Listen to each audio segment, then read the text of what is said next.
여러분 안녕하십니까? 저는 더불어민주당 손혜원입니다. 오늘은 원래 목포에 가서 전우영 선생님 모시고 오늘 목포 서산 온금지구의 그 근대문화 가치가 있는 그 건물들을 돌아보면서 말씀을 나누려고 했었는데 이제 여러 가지 사정이 여의치 않아서 오늘은 마포에 있는 제 지역 사무실에서 그 페이스북 라이브를 하게 되었습니다. 선생님 안녕하세요. 오랜만에 뵙겠습니다. 예, 안녕하세요. 전우영 선생님 그 트윗을 통한 그 많은 팬들 어떻게 관리하고 계십니까? 아니요, 제가 관리를 받고 있죠. 많이 혼나고요. 아, 그렇습니까? 가끔씩 혼나고요. 네. 선생님 뭐 거의 카리스마가 무슨 말씀이세요? 유튜브고 어디고 선생님 네. 거의 오유고 이런데 뭐 그 선생님 그 트윗이 없는 날이 없어요. 뭐 자주 써서 그렇겠죠. 예. 하루에 몇 개씩이나 올리세요? 많을 때 한 너덟 개, 적을 때는 한두 개 뭐 이렇죠. 근데 이제 선생님 그 트윗이 인기가 너무 좋은 것은 이 짧은 문장 속에서 그 촌철살인의 그 선생님의 인사이트가 보여서 참 감동이고요. 저도 선생님을 그래서 처음 만났지만. 네. 예. 아닌 것 같은데요. 아니요. 전에 국정교과서 네. 그것 때문에 만났군요. 네. 사실은. 그때죠. 그렇네요. 근데 저는 촌철살인이라고 자꾸 많은 분들이 얘기하는데. 살인이 싫어요? 예, 싫어요. 선생님, 살인이 싫어. 선생님 단어의 그 원래 뜻을. 예전에 책을 하나 냈어요. 네. 트윗글 가지고 책을 하나 냈었는데, 그때도 이제 출판사 쪽에서 그런 제목을 붙였길래, 살자를 활자로 바꿔달라. 촌철 활인. 예, 저는 사람 살리는 걸 쓰고 싶다. 활명수의 활인가? 그렇죠. 활명수의 활입니다. 예. 그런데 사실 저는 요즘 와서 가만히 이렇게 예. 생각을 해보면 제가 정말 정치를 알지 못하는 사람이 이 당에 들어와서 정말 아무것도 모르는 시절이었는데 그 2015년 한 9월 정도 됐던 것 같습니다. 그때 그 국정교과서 예. 이야기가 터졌을 때 제가 뭔가에 꽂혀서 그 도종환 지금 장관을 따라다니면서 그 역사학자들 회의를 따라다니면서 그 이 역사 교과서 문제를 국정교과서 문제를 지금 우리가 해결하지 못하면 당신들은 그 야당에 자격이 없다고 호통을 친 그 노 선생님의 말씀을 듣고 그때부터 이거를 제 힘으로 어떻게 해봐야 되겠다라는 그런 아주 어이없는 생각으로 나서서 그때 그 국정교과서 관련돼서 현수막이랑 그 홍보를 했었을 때 굉장히 재밌었어요. 예. 근데 지금 도정환 장관님은 그러시더라고요. 그때 우리가 했던 행보가 우리 손 의원이 들어왔을 때 했던 일 중에 최고였다고. 그때 이제 제가 그 선생님 하신 말씀을 약간 이제 조금씩 예. 바꿔가지고 그 좋은 대통령은 역사를 만들고 나쁜 대통령은 역사책을 바꾼다라는 이제 그런 이제 현수막을 걸었었죠. 그때 그 새누리당 측에서 펄펄 뛰며 난리를 쳤던 거 선생님 기억하세요? 뭐, 펄펄 뛰면서 난리를 쳤겠죠. 이제 그러면 안 되는 걸 알고 한 일일 테니까요. 급소를 찔렸을 때 예. 나오는 현상이거든요. 예. 그러니까 종편이라든지 제가 뭐 종편 폄하해서 죄송합니다. 꼭 그런 뜻은 아니고요. 일단 그때도 우리 당을 이제 폄하했던 사람들이나 또 박근혜 전 정권에서 있었던 사람들이 그렇게 펄펄 뛸 때는 우리가 잘한 거였어요.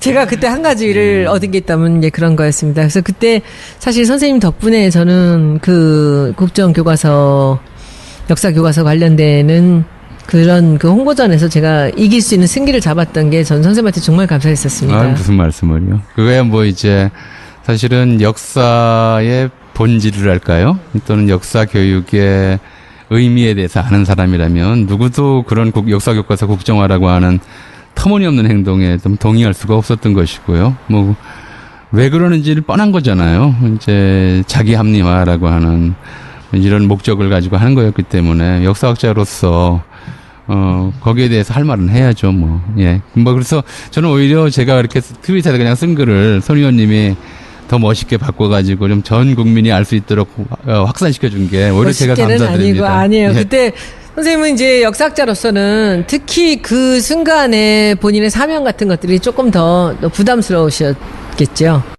언제나 그렇죠. 사실은 역사는 지난 일인데요. 그게 계속 현실에 소환되면서 현실에 대한 좀 생각을 바꾸고 또는 이제 잘못된 것들을 합리화하고 하는데 동원이 되거든요. 그러니까 지금 우리가 놓고만 보더라도 역사 교과서 국정화 문제뿐만이 아니라 그 이후에 이제 건국절 논란이라든가 또 이제 새 정부 들어와서 지금 이제 문 대통령이 하고 계시는 일들이 있잖아요. 그러니까 이제 독립유공자들에 대한 처우 개선, 또 이제 국군의 날 이제 좀 날짜 변경 문제 이런 것들을 검토하고 계시는데 이게 전부 역사에 관련된 일이거든요. 또 어제 오늘인가요? 또 그런 얘기를 하셨죠. 그러니까 헤이그 밀사가 갔던 길 또는 이제 손기정 선수가 갔던 길, 그러니까 이제 열차를 타고 시베리아를 횡단해서 유럽까지 가는 그 길을 다시 되살리고 싶다. 이게 뭐 미래의 일이지만 이미 과거의 일을 소환하는 거잖아요. 그래서 역사라고 하는 것이 항상 현실에 좀 닿아 있어요. 그리고 반복된다라는 게 바로 반복을 그런 떠나서 얘기군요. 현실에 사는 사람들이 자기의 미래가 잘 안 보이니까 미래를 예측할 때는 제일 쉬운 방법이 또는 이제 제일 확실 가능성이 높은 방법이 역사에서 유사한 경험을 찾아서 반추하는 거잖아요. 인문학이라는 게 또 그런 거 아니겠어요? 인간의 행로. 이에이치카가 얘기한 것이 이제 역사는 현재와 과거와의 대화다. 또는 이제 죽은 자가 산자의 발목을 잡고 산자가 죽은 자를 되살린다. 뭐 이런 얘기들이 전부 그런 거거든요.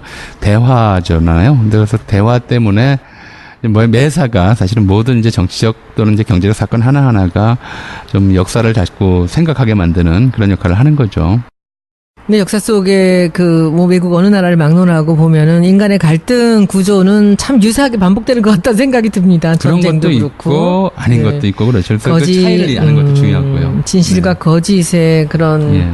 이제 문제들도 그렇고 오늘은 호외입니다. 예. 선생님하고 이제 제가 조금 있다가 이제 한 추석 전후 해서 저희가 역사 알바를 한 12번 시리즈를 이제 시작을 하려고 준비를 하고 있습니다. 근데 오늘은 제가 그 목포의 이야기를 한번 해보려고 오늘은 호외로 선생님하고 이제 토요일 날 이 번개로 이제 페이스북 라이브를 하게 되었습니다. 선생님, 목포 이야기 좀 오늘 나누고 싶습니다. 왜냐하면 선생님이 근대사를 전공하신 분으로서 이 목포의 가치는 누구보다도 선생님이 가장 잘 아실 거라고 생각을 해서 오늘 선생님께 부탁을 드렸습니다. 첫 번째로 이제 저는 이제 손혜원 의원님 지역구 구민입니다. 그러니까 제가 목포인데. 제가 유권자라서 네. 손 의원님이 제 눈치를 좀 보셔야 될 것 같아요. 보겠습니다. 거꾸로 보시면 안 되고요. 네. 그렇죠? 근데 이제 이 동네 이름이 마포구잖아요. 네. 목포는 목포잖아요. 네. 이제 포라는 이름부터 좀 하고 네. 넘어갔으면 좋겠습니다. 원래 항구라는 뜻이에요. 한자로는 네. 그죠? 근데 항구인데 순 우리말로는 개라고 그래요. 갯벌할 때 개. 갯벌할 때 개. 갯내음 할 때 개. 네, 그렇죠. 갯마을 할 때 개고요. 예. 그래서 이거는 물이 차면 밀물대라든가 아니면 이제 강에도 개가 있어요. 비가 많이 와서 물이 분다든가.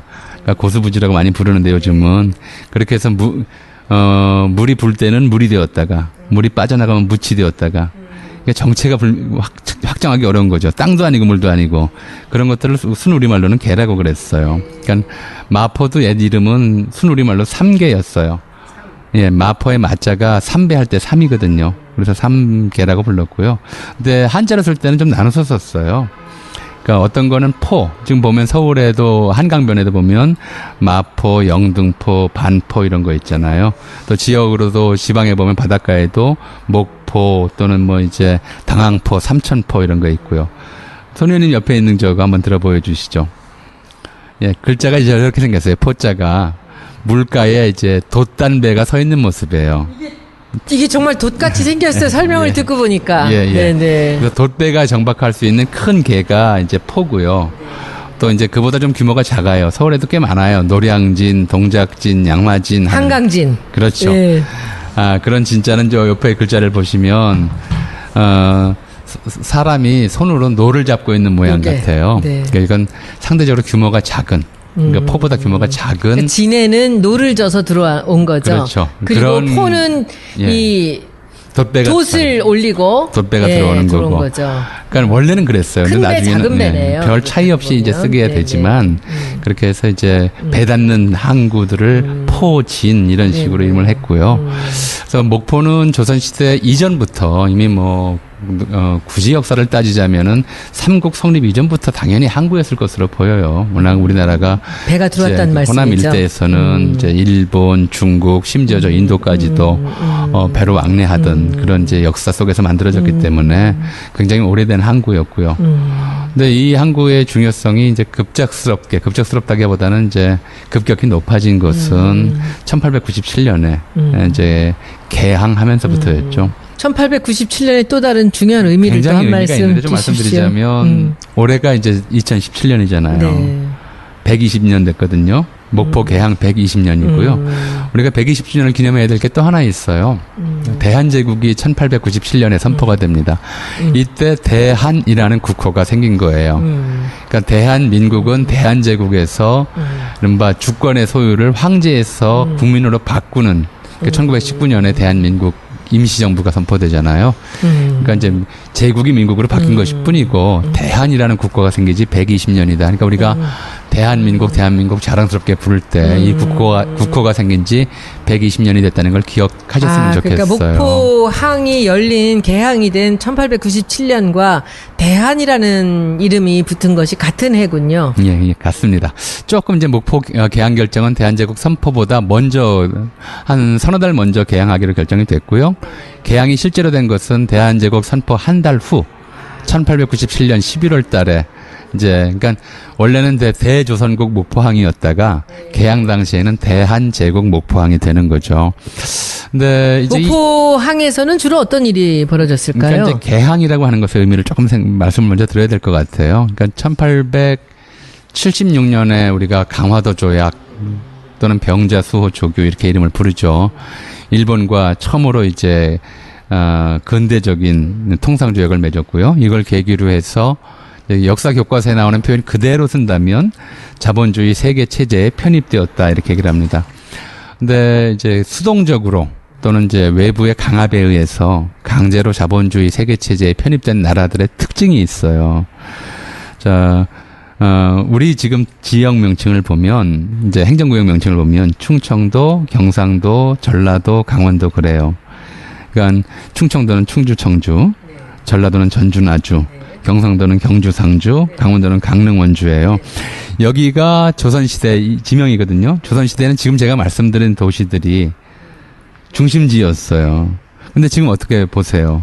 이제 전라도도 그렇고 전주는 전라북도의 도청 소재지이긴 하지만 도시 중에서 상대적으로 작아요. 광주가 떴고 광주가 크고요. 네. 또 영남에서도 부산이 컸지. 이제 경주, 상주는 네, 전부 작은 도시고 부산, 대구가 크죠. 충청도는 또 대전이 컸고. 그렇죠. 충주, 청주는 다 변두를 밀려나잖아요. 기차 때문에 그랬을까요? 네, 다 그렇습니다. 그러니까 네. 전통적인 이제 중심 도시들이 쇠락하고 주로 이제 제국주의 국가 또는 침략 국가와 직접적으로 교통선이 닿는 도시들이 성장을 해요. 그래서 이제 항구 도시들이 그러니까 그 전까지는 모든 인재와 물자가 서울로 들어왔다면 개항 이후에는 상당히 많은 물자와 인재들이 서울로 들어오는 것이 아니라 바다를 통해서 일본으로 나가는 거였죠. 네. 그러니까 이게 이제 도시, 그러니까 문화 또는 물류 또는 이제 뭐랄까요, 학문, 사상 모든 것들의 중심이 이 나라의 수도가 아니라 다른 나라의 수도, 다른 나라의 중심 도시와 연결된다고 하는 점에서 결국 부산 같은 데도 그런 목표였을까요? 당연히 그렇죠. 바닷가 옆에. 그 목포도 그러면 그런 거였네요. 그렇죠. 그러니까 그렇게 해서 이제 일본이 병자 수호조교 당시 요구했던 개항장이 부산, 원산, 인천 3항구였어요. 여기가 개항이 된 것이 이제 부산은 1876년, 그다음에 원산은 1880년, 인천은 1883년 그랬습니다. 근데 이 부산, 원산, 인천 세 항구는 이제 일본의 일방적인 요구에 의해서 개항된 것이라면 1897년에는 목포와 이제 평안도의 진남포 두 항구가 개항이 되는데 이건 조금 개항의 배경이 달라요. 그러니까 이제 개항장 무역을 통해서 즉 관세 수입이 들어옴에 따라서 개양장을 늘리는 것은 한편으로는 이제 일본이라든가 이런 일본의 편의를 봐주면서 제국주의 우리도 국가에. 뭔가 수익이 있었구나. 그렇죠. 아. 그러니까 황실로서는 고종으로서는 네. 이제 관세 수입을 좀 늘려서 네. 재정난을 좀 타개해보자 하는 의도가 있었던 그것도 거죠. 일본 사람들의 계략 아니었을까? 돈 좀 떼어주면서 지네들 또 더 많은 거를 빼가려고. 그러니까 그 생각이 옳았느냐 그렇느냐는 지금 판단하기는 어렵지만 어쨌든 그 제국주의 국가와의 무역이 확장되면서 그 무역 속에서 관세 수입 많지는 않지만 이런 것들이 국가 재원으로 활용되는 측면이 있었어요. 그런데 그 이점이 국가적으로 있었다 하더라도 손실이 훨씬 더 컸죠. 특히 이제 호남 지역은 조선 또 대한제국의 곡창지대였거든요. 근데 곡창지역이었고 당시 일본이 조선에 요구했던 조선에서 바랬던 대표적인 수입품이 쌀이었어요.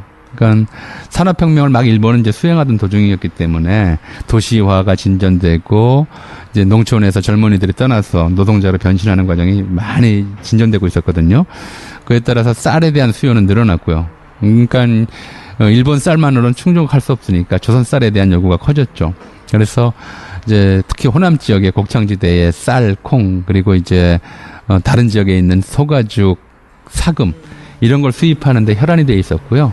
그 수입항으로서 목포항이 이게 굉장히 좀 눈독을 들이고 있었던 것인데 조선 정부도 그러니까 당시 대한제국이죠. 그것에 대해서 이제 동의를 한 셈이 돼서 개항하자마자 목포를 통해서 엄청난 양의 쌀이 일본으로 반출이 됐고요. 근데 그때 당시에 그런 목포에도 우리나라 사람들이 이제 바닷가에 또 어민들이랑 많이 살았을 거 아닙니까? 네. 근데 지금 가서 보면은 목포는 그 일본 사람들이 살았던 흔적이 훨씬 더 많아요. 그러니까 이제 목포항이 만들어지면서 원래 이제 사실은 포구가는 사람 살기 안 좋은 데예요. 옛날은. 지금이 이제 방파제 다 정비하고 축항 공사에서 바닷물 들어오는 면적이라고 하는 것이 제한돼 있지만 그땐 툭한 물 들어오던 데라. 그렇죠. 물이 많이 들어오고 뭐 언제 해일이 날지 모르고요. 이래서 바닷가 가까운 곳은 이제 거주지로 만들어지질 않죠. 그리고 또 이 목포항 원래 살던 주민들도 대개는 이제 여기가 호남 지역의 조창, 그러니까 조운의 중심지였어요. 거기다가 배에다가 쌀을 실으면 이 배가 서해안 따라 쭉 올라와서 강화도 앞바다를 거쳐서 한강 하구를 통해서 서울까지 올라오는 이제 그렇게 보면 뱃길의 이제 서남단 종착점이었다고 할까요? 그런 곳이어서 조선 시대에도 그쪽에 이제 객주 이런 이제 그 쌀 취급하고 객주나 이제 뱃사람들 사는 마을들이 있었어요. 근데 개항을 하면서 이제 일본인들이 이쪽에 원래 조선 사람들 살던 곳에 이제 치고 들어가면은 서로 이제 그 대립이 일어나고 충돌이 일어나고 하니까 조금 인천도 마찬가지고 원산도 마찬가지고 다 마찬가지예요. 원래 조선 사람들이 거주하던 곳에서 좀 떨어진 곳에 신항을 만들고 거기를 이제 일본인 거류지로 삼는 거예요. 그러면서 이제 지금 말씀하신 그런 지역들 유달산 쪽은 목포 원래 이제 그 조선 사람들이 많이 살던 곳하고 가까우면서도 일본인 거주지를 따로 만들었던 곳에 해당하죠. 그게 지금 보면 그 우리나라 사람들이 그때 농업을 주로 하며 살았다면은 지금 목포에 아주 많이 남아 있는 흔적들은 대부분이 상업시설들이에요. 그렇죠. 그러니까 요즘에 주상복합 얘기를 하지만 1층에 가게고 2층에 사람이 살았던 그런 집들이 뭐 수천 채가 지금 남아 있습니다. 그런데 저는 목포를 사실 어릴 때 한번 가보고는 이번에 그 경선을 준비하면서 작년 가을에 처음 가봤습니다. 근데 가서 제가 아주 놀랐던 게 하나가 첫째 유달산이 너무 아름다워서 놀랬고요. 그 바위하고 이게 길게 된 산인데 너무 아름다워서 놀랬고 두 번째는 유달산이 너무 낮아서 또 놀랬어요. 유달산을 보고는. 그리고는 저는 사실 명동의 그 적산가옥에서 태어나서 어린 시절을 그런 집에 살았기 때문에 제가 목포를 가서 너무 깜짝 놀란 거는 제가 어릴 때 살았던 그런 집들이 그대로 있는 거예요, 다. 그래서 그때 이제 우리 경선을 준비하고 이제 예총 그 전남 지부 관련돼서 이제 그 제가 그 정책 간담회를 하러 각 도시를 돌면서 저는 목포가 너무 좋았습니다. 그래서 야, 이 목포는 지금 이런 집들이나 지금 남아있는 빈집들 이제 불 다 꺼지고 다 다른 데로 이사가고 남아있는 집들 노인들만 살고 계신 그 집들 이게 보물인데 왜 이 사람들은 이걸 그냥 둘까? 라는 생각을 했었어요. 근데 유달산 주변에 거기 그 옛날에 경찰서가 있던 자리에도 고층으로 빌딩 하나 올라가 있고 또 그 옛날에 법원이 있던 자리에는 또 지금 뭐 아주 엄청난 대형 교회가 들어 있어요. 인구는 주는데 교회들은 참 큰 게 많더라고요. 근데 그 옆에 이제 살아 있는 게 일본 영사관이 살아 있어요. 선생님 보시기에 목포에 남아 있는 근대 어떤 역사적 가치가 있는 그런 건물들이 또 있다면 어떤 게 또 있을까요? 꽤 많을걸요. 뭐라고 일일이 짚일 수가 없는 것이, 이제 지금 말씀드렸듯이, 개항장 도시들은, 그러니까 이제 1880년대부터 개항하기 시작한 이 개항장 도시라고 부르거든요. 그 바닷가 도시들이에요. 그러니까 저쪽 뭐 부산, 원산, 인천, 목포, 군산, 진남포 이런 데들이 다 막 그런 옛날에 이제 북한까지 지역까지 포함하면 도시들인데, 여기가 바로 이제 일본이 조선 물자들을 수탈하기 위해서 요구하고 또 거기에 수탈에 이제 천병들인 일본 상인들을 보내서 형성한 도시들이기 때문에 그건 당연히 이제 일본인들이 지은 건물들이 많고 일본인 주거지들이 많고요. 또 일본의 특징적인 상업용 건물들, 이게 이제 장옥이라고 그래요. 세장형 주택이라고 그래서 도로면에 좁게 내고 그 안쪽으로 길게 건물을 짓고, 선생님 잘하시는군요. 2층을 짓고 1층은 점포로, 2층은 상점으로 이렇게 이용하는 것들이 기본적인 상가. 일본어로 우리 어머니가 뭐라고 말씀드리면 글쎄요. 나가미찌인가 뭔가 네. 뭐 이름이 있더라고요. 글쎄, 제가 깜짝 놀랐어요. 그 얘기 듣고. 그렇게 짓는 건물들이라 지금 아까 저 두 개씩 붙어 있고 이렇게 말씀하셨듯이 지붕을 함께 쓰고 있는 서울에서는 집들이 이제 있고요. 충무로, 명동에 그런 건물들이 많았고요. 제가 또, 명동에서 태어났어요. 어느 이제 개항장 도시나 이제 일본과 직결된 도시들이나 본정이라고 부르는 지명들이 있어요. 혼마치, 메인 스트리트라는 뜻이죠. 서울의 혼마치가 충무로로 바뀐 것도 이게 일본인들의 혼마치였기 때문에 충무공의 시호를 따서 해방 이후에 바꿨던 거거든요. 길을 누르려고. 예, 그렇게 돼 있었던 거고요. 그래서 처음부터 이제 일본 상인들이 중심이 되어서 형성했는데, 그게 이제 건물주들은 일본인들이고요. 사는 사람들 일본인인데, 그 사람들을 위해서 일하는 사람들이 우리 한국인들이었다는 것이 이제 개항장 도시들의 비극이었어요. 그러니까 이런 도시들이 되면 일본인들이 대체로 이제 부자잖아요. 네. 부자고, 그러니까 집에서 살림하면서 이제 요즘으로 치면은 일본인들이 그렇게 불렀어요. 우리가 이제 지금은 안 부르는 이름이고 파출부, 가정부, 가사도우미 이런 이름을 쓰고 있는데 70년대, 80년대 초까지도 우리를 식모라고 그랬어요. 식모였어요. 그리고 네. 1930년대까지는 침모라고 불렀어.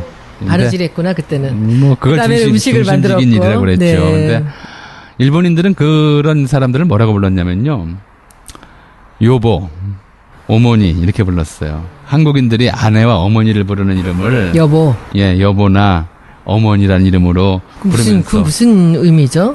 그러니까 자기들이 한국 사람들이 어머니라 부르고 여보라고 집안이라는 주부를 그렇게 부르는 이름을, 이제 언니 뭐 이러듯이 그런 그렇죠. 주부를 자기들은 하녀를 부르는 이름으로 썼던 것이죠. 그러니까 그런 이제 집안 가사 노동자들도 이제 한국인들이 했었고요. 더 문제는 이제 이게 항구니까 배들이 들어오면 배에 이제 쌀을 실으면 쌀도 실어야 되고요.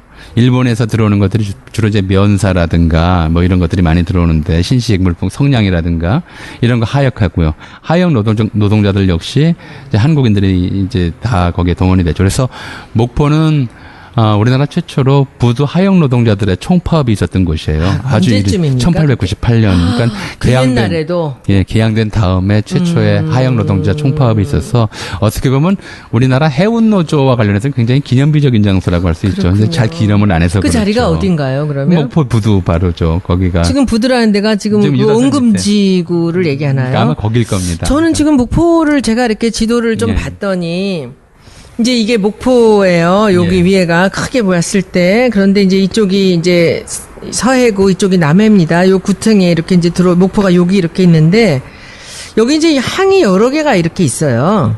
근데 우리가 제일 먼저 열렸던 항이 아마도 이게 지역적인 걸로 봐서는 지금 이 자리가 아닐까라는 생각을 해요. 저도 그렇게 보는 것이요. 그러니까 그 유달산과 관련해서는 노적봉 설화가 있잖아요. 그렇죠. 노적봉이 여기 있으니까. 예, 노적봉 설화가 있고, 이 노적봉 설화는 이제 충무공이 그 외적과 싸울 때 이제 군량미가 이렇게 많다라는 네네네네. 걸 과장해서 왜적을 위축시키기 네. 위해서 그래서 목포진.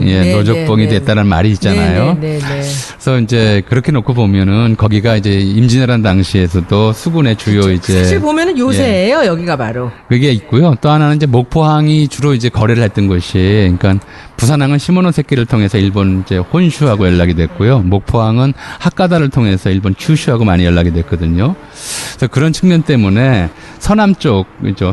그러니까 서남 쪽이죠. 서남 쪽 끄트머리 이쪽 항구였을 가능성이 좀 높다고 보고요. 뭐 제가 그러면 그쪽은 잘 지금 모르니까.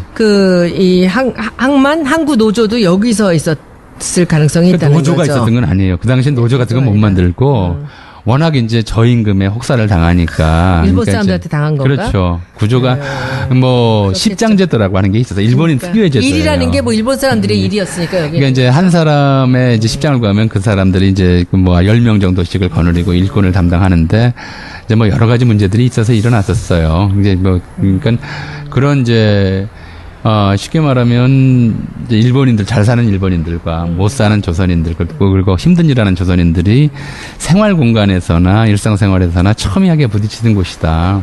흥미로운 일인데 1935년에 이제 그 유명한 가수 이난영 씨가 목포의 네. 눈물이라고 하는 노래를 발표하잖아요. 잘 생각해 보시면 목포의 눈물은 있어도 부산의 눈물, 뭐 군산의 눈물 이런 노래는 없었어요. 그리고 이 목포의 눈물 가사가 놀라운 것이 이제 2절 그 구절이 300년 원한 품은 노적봉 밑에로 시작해요. 그럼 300년 원한이 뭐겠어요? 임진왜란이지. 그렇죠. 이게. 일제강점기에 일본인들의 눈을 속여서 그러니까 검열의 눈을 슬쩍 피해서 메타포를 갖고서 이렇게 한 거지. 이런 식으로 살짝 넘기면서도 여기 이제 한번 보세요. 예. 이별의 눈물이냐 하면서 이 뒤번엔 요 300년 원한 품은 노적봉 밑에 300년 임진왜란 이후로 이 1937년을 얘기하는 임진왜란때 겁니다. 그렇게 당했고 일본 그 수군들이 계속 이제 공격해 왔던 곳이잖아요. 그리고 그 원한을 잊지도 못했는데 또 일제강점기에 일본인들에 의해서 하역 노동자로 또는 이제 가사도우미로 뭐 요즘 표현으로 이런 걸로 학대당하고 천대당하는 이제 목포 사람들을 생각하면 이제 눈물이 날 수밖에 없었던 거겠죠. 이게 이제 당시 대중적 공감을 일으켰던 것들이 이런 거거든요. 뭐 서울에 대해서도 뭐 황성레터 같은 노래들 서러움에 좀 그러면 이거는 꼭 무슨 연인 간의 얘기라기보다 뭔가 좀 다른 뜻을 갖고 있는 듯한 느낌이 지금 확 드네요, 선생님. 이저 검열과 탄압과 이런 것들이 심한 시대에는요. 뭐가 발전하냐면 지금 그 은유. 메타포가 발전해요. 그렇죠. 그러니까 살짝 돌려가지고 돌려서 자기 뜻을 마치 연인과의 사랑을 노래하는 척 하면서 자기들이 그 하늘 얘기하는 여기 민족적- 지금 보면 다 그래요. 그렇죠. 깊이 스며들고 그리고 이게 그러니까- 이별의 눈물이 막 목포의 서름이에요. 그렇죠. 그러니까 이제 뭐겠어 이게 300년 원한 품. 사랑하는 사람과 헤어지는 이별일 수도 있고요. 예, 조국을 자기가- 잃은. 그렇죠. 그럴 수도 있고 자기가 땀 흘려 농사지은 농산물과의 이별일 뺏기는 수도 있어요. 것일 수도 그걸 다 있고. 뺏기는 것이 얼마나 서러웠겠어요. 선생님 여기 맨 아래가 전 지금 이게 되게 새롭게 보이네요. 예. 항구에 맺은 절개 목포의 사랑이에요. 뒤는 예. 서름으로 눈물로 갔다가 사랑으로 끝나요. 그러니까 이제 이게 그 단순한 이제 세속적인 또는 통속 당신이 표현을 하면 통속적인 사랑에 관한 신파조 노래로 이제 소비가 됐지만 사실 노래를 부르는 사람들은 여기에 다른 민족적 이제 분노, 울분, 서름 이런 것들을 담는 거죠. 그 신파를 지탱한 문화적 배경이었어요. 선생님 근데 오늘날에 제가 이렇게 목포의 이 서름과 이 목포의 눈물과 목포의 사랑을 다시 저 명동에서 태어난 사람이 이렇게 목포를 갖고 이렇게 분개를 하면서 여기서 이렇게 하고 있으면서 이 가사들이 또 다르게 또 다가옵니다. 선생님 지금 그 서산 원금 지역의 그 소식 들으셨죠? 예, 예. 선생님 그게 유달산 아까 제가 처음 보고 너무 낮아서 놀랬다고 말씀드렸죠. 유달산이 288m예요. 근데 그쪽에 지금 아파트를 짓겠다고 하신 분들이 지금 낸 높이가 25층이었는데 유달산의 80%를 가리는 높이입니다. 그러니까 바다에서 이렇게 들어오면서는 유달산이 다 가로막히는 그런 아파트를 짓겠다는 겁니다. 그러니까 그쪽에서 바라보는 그 너무 아름다운 저 바닷가도 자기들이 봐야 되겠고 바다 쪽에서 바라보는 유달산도 자기들만 보겠다는 생각이죠. 어떻게 이런 생각을 할 수가 있을까요? 선생님 한번 여기에 대해 선생님 어떤 의견을 갖고 계세요? 길어져도 괜찮겠죠. 네. 우리나라 애국가에는 산이 2개 나와요. 네. 바다는 하나 나오고요. 강은 맞아. 하나도 안 나와요. 그렇구나. 동해물이 나오고. 백두산이 나오고 네, 남산이 맞아, 나와요. 맞아. 아, 그러니까 그렇구나. 게다가 이제 한국인들이 뭐 손 의원님 어떠신지 모르겠네요. 저는 초등학교 때부터 고등학교 때까지 제가 저한테 전기를 심어준 산이 무려 7개예요. 아마 산이 안 들어가는 교가 부르면서 자란 사람이 한국인 중에 거의 없을걸요. 맞아요. 뒤 산에 전기 뭐 이런 얘기 많이 그러니까 나오죠. 쉽게 말하면 한국의 공동체는 다른 공동체가 아니고요. 같은 산을 함께 보면서 형성되는 공동체예요. 맞다. 산악에 관한 시선 공동체예요. 모두가 뭐 멋지다, 남산이든 선생님. 관악산이든 이걸 보잖아요. 맞아요. 목포는 유달산 공동체예요. 쉽게 말하면 목포 사람들의 마음을 하나로 묶어줬던 것이 유달산을 함께 본다는 거죠.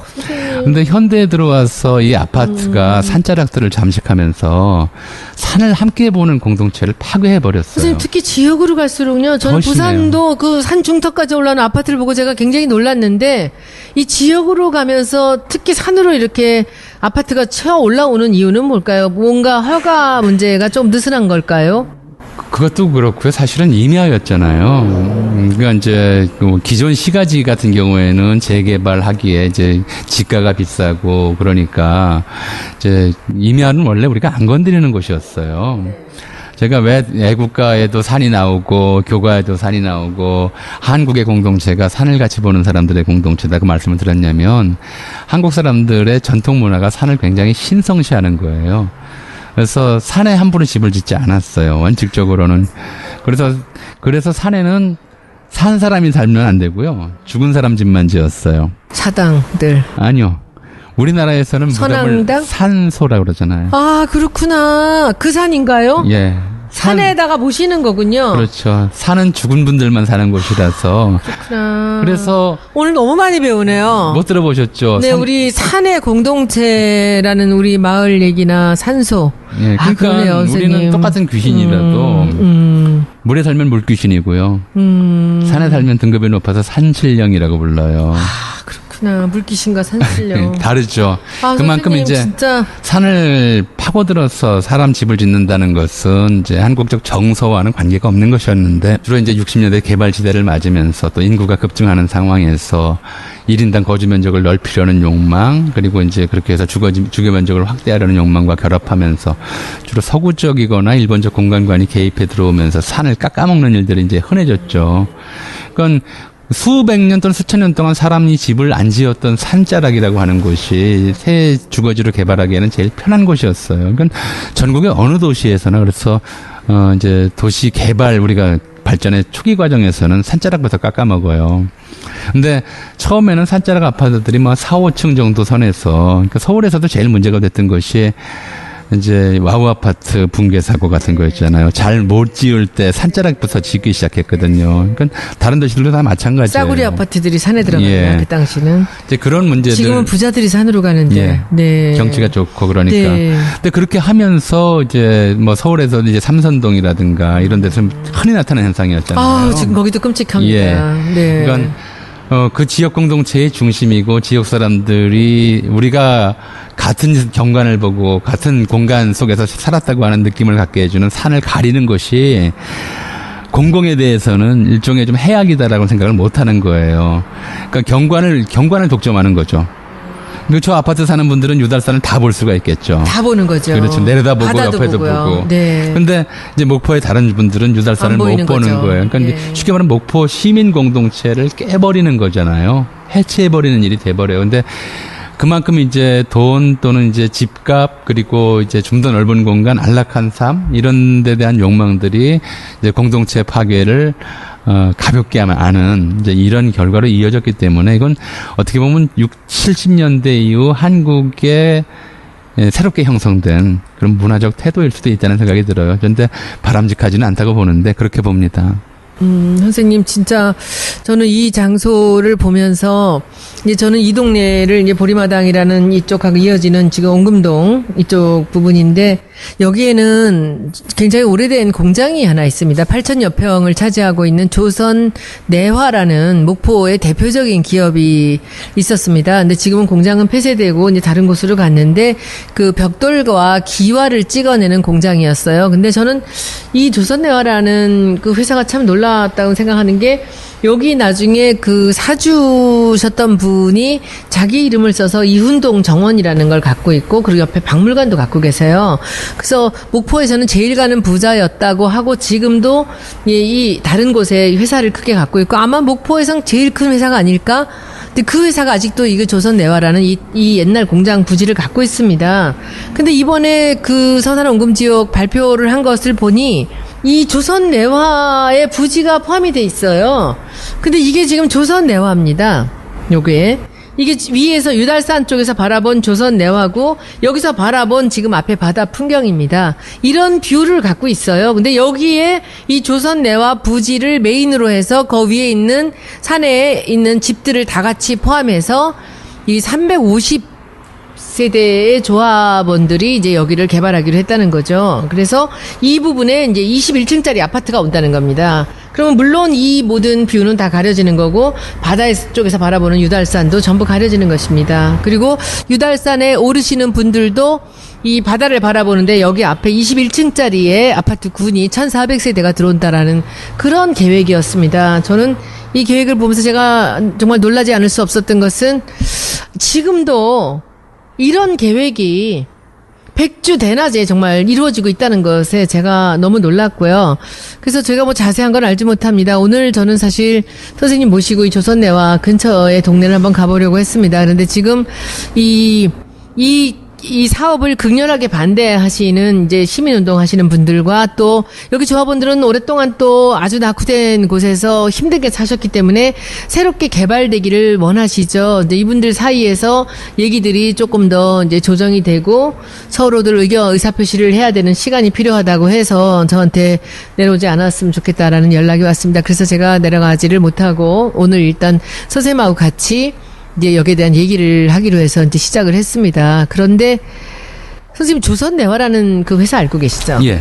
여기에 대해서 좀 이 건물과 이 역사적인 가치에 대해서 좀 얘기 좀 해주시죠. 이 계양장 지역들은 사실은 우리나라에 있지만 우리나라 도시가 아니에요. 도시의 주역들은 전부 이제 일본인들이었죠. 그러면 이 조선내화도 처음 만들어 놓은 거는 그렇죠. 일본 사람입니다. 예. 그러니까 그렇습니까? 목포든 이제 부산이든 아예 이제 일제강점기에는 그래요. 그러니까 부협의회, 이제 요즘으로 치면 이제, 시의회쯤 될 거예요. 부협의회가 있고요. 또 각 부에 상업회의소라는 게 있어요. 요즘에 상공회의소에 해당하는데, 이런 회원 자격 자체를 무조건 일본인이 다수가 되도록 투표권을 조정해요. 그러니까 이제 이런 도시들은 전부 일본인 MBC 이사회 같은 거구나. 그러니까 일본인.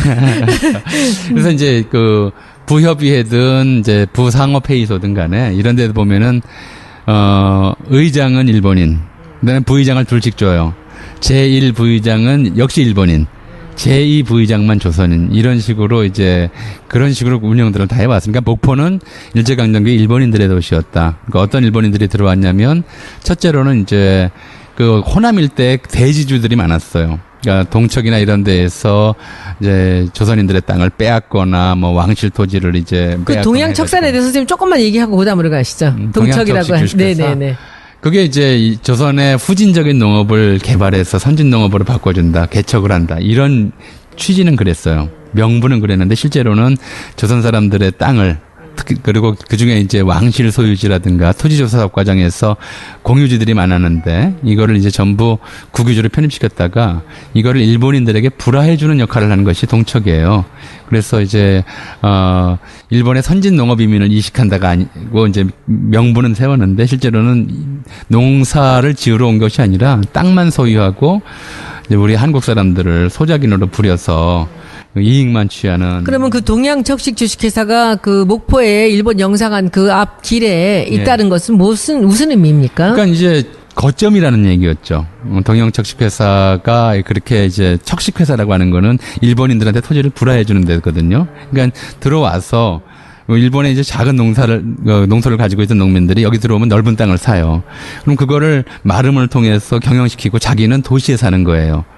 그러니까 호남 일대의 지주들이 모여 살았던, 그러니까 전라남도 일대의 지주들이 모여 살았던 동네가 목포고요. 그러니까 부자들 동네죠. 그러니까 이 사람들을 위해서 일본에서 갓 나온 이제 최신 상품들을 파는 상점들이 질비하게 들어섰고요.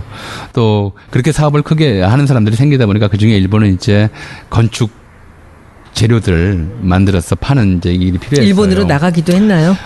이제 1930년대, 37년에 중일전쟁이 일어나고요.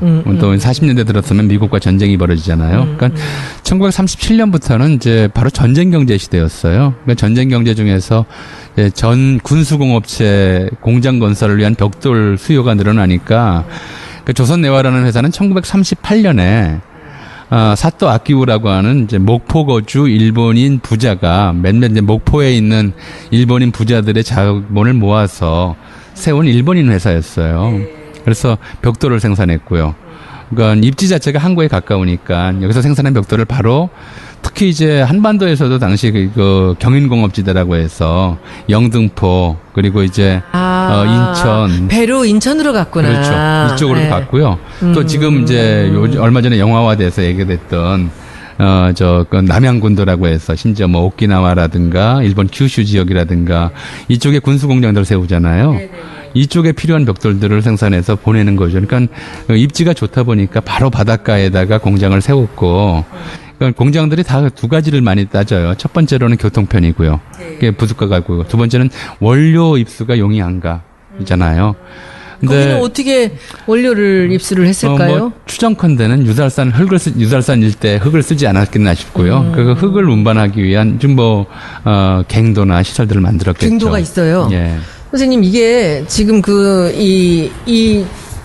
지금 이 조선 내화 안에 예. 너무 놀라운 이런 갱도가 있어요. 그러면 여기서 저는 뭘 날랐을까 했는데 이게 흙을 갖고 오는 데였나요? 그렇죠. 벽돌 굽는 공장이니까 벽돌 굽는 흙을 바닷가에 가까운데 바닷가 흙은 염분 때문에 벽돌 못 만들거든요. 아, 그렇습니까? 그러니까 이제 안쪽으로 산 밑에 흙들이나 이걸 퍼다가 이제 연결된 걸 보면 알 수 있겠죠. 그럼 분명히 산기슭. 유달산 쪽에서 이쪽으로 내려오는 갱도였길래 이게 그럼 지금 이렇게 보기도 길이가 네. 굉장히 길어. 이것은 제가 근대 문화재로서의 가치가 있지 않나요? 그러면 지금 이런 형태의 큰 공장 단지죠. 이건 공장 네. 개별 건물이 아니라 공장 단지는 거의 안 남아 있잖아요. 그렇죠. 그래서 이거는 문화재 가치로 보자면 이제 등록문화재 가치는 뭐 제가 볼 때는 충분하다고 보고요. 건물 자체로 놓고 보더라도 뭐 그게 아니면 적어도 시도문화재로 지정할 만한 가치가 있다고 이 보는데. 갱도는 저는 이게 탄광에만 있는 건 줄 알았어요. 벽돌 공장에도 있을 수가 있고요. 사실은 서대문 형무소 뒤쪽으로도 갱도가 있었다는 말이 있어요. 사형수 시체 처리하기 위해서.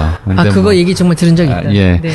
이제 이런 갱도들은 흔히 만드는 이제 그 산업 시설들이죠. 원료 공급 시설들이었으니까. 근데 이게 보통 지하에 있는 건가요? 그러면 위에 있는 건가요? 여기 같으면 1층에 있을 가능성도 있는데. 그러니까 이제 바로 이제 그 벽돌 굽는 이제 그 자리로 오는 자리로 거겠죠. 오도록 하고 원료 공급지 흙을 퍼담아서 화체에다 실어서 갱도를 이제 레일을 통해서 보내는 거니까 그런 일종의 이제 인위적 컨베이어 시스템이었다고 볼 수 있겠죠. 그런데 이게 좀 안 남아 있잖아요. 네. 그래서 이거는 이제 한국 근대 산업사와 관련해서도 굉장히 좀 중요한 유적에 속할 거고요. 근데 예, 이런 것들이 있어서 이건 여기는 누가 일을 했습니까? 그러면 뭐 이제 이게 굉장히 중요해요. 그러니까 1937년에 중일전쟁이 일어나고 나서는 이제 일본 젊은이들이 그동안 이제 태평양 전쟁이 일어날 때까지 37년부터 45년까지는 일본의 젊은이들이 전부 군대로 갔어요.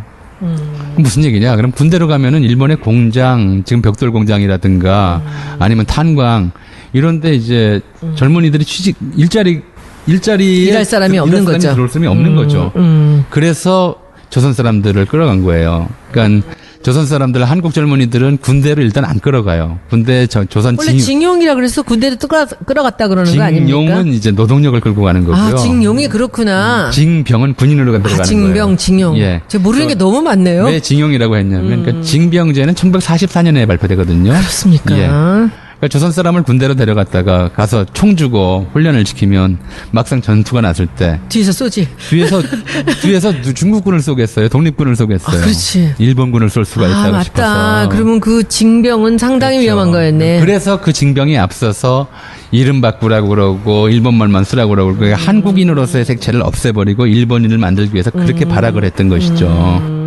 이게 이제 그런 게 이제 징병제 실시를 징용이구나. 위한 전제였고요. 아직 그렇게 믿을만하지 않을 때는 이제 감시하에서 노동을 시킬 수가 있으니까 그래서 징용령이 나오는 건데 징용령 이전에 먼저 이제 사전 단계로 일본인들이 했던 것이 지역 간 노무수급 조정령, 국민 직업 능력 신고령 이런 법들을 발표를 해요. 이게 뭐냐면 조선인들은 자기가 어떤 일을 할 수 있는지 신고를 하게 돼 있는 거예요. 그러니까 그걸 위해서 이제 이 사람은 탄광에 보내도 되겠다. 이 사람은 벌목장에 보내는 게 낫겠다. 벽돌 공장에 보내는 게 낫겠다. 공수 공장에 보내도 되겠다. 이걸 판별해서 일본인들이 그때그때 필요한 공장들의 노동력을 징발해서 보내는 거죠. 그걸 징용이라고 그래요.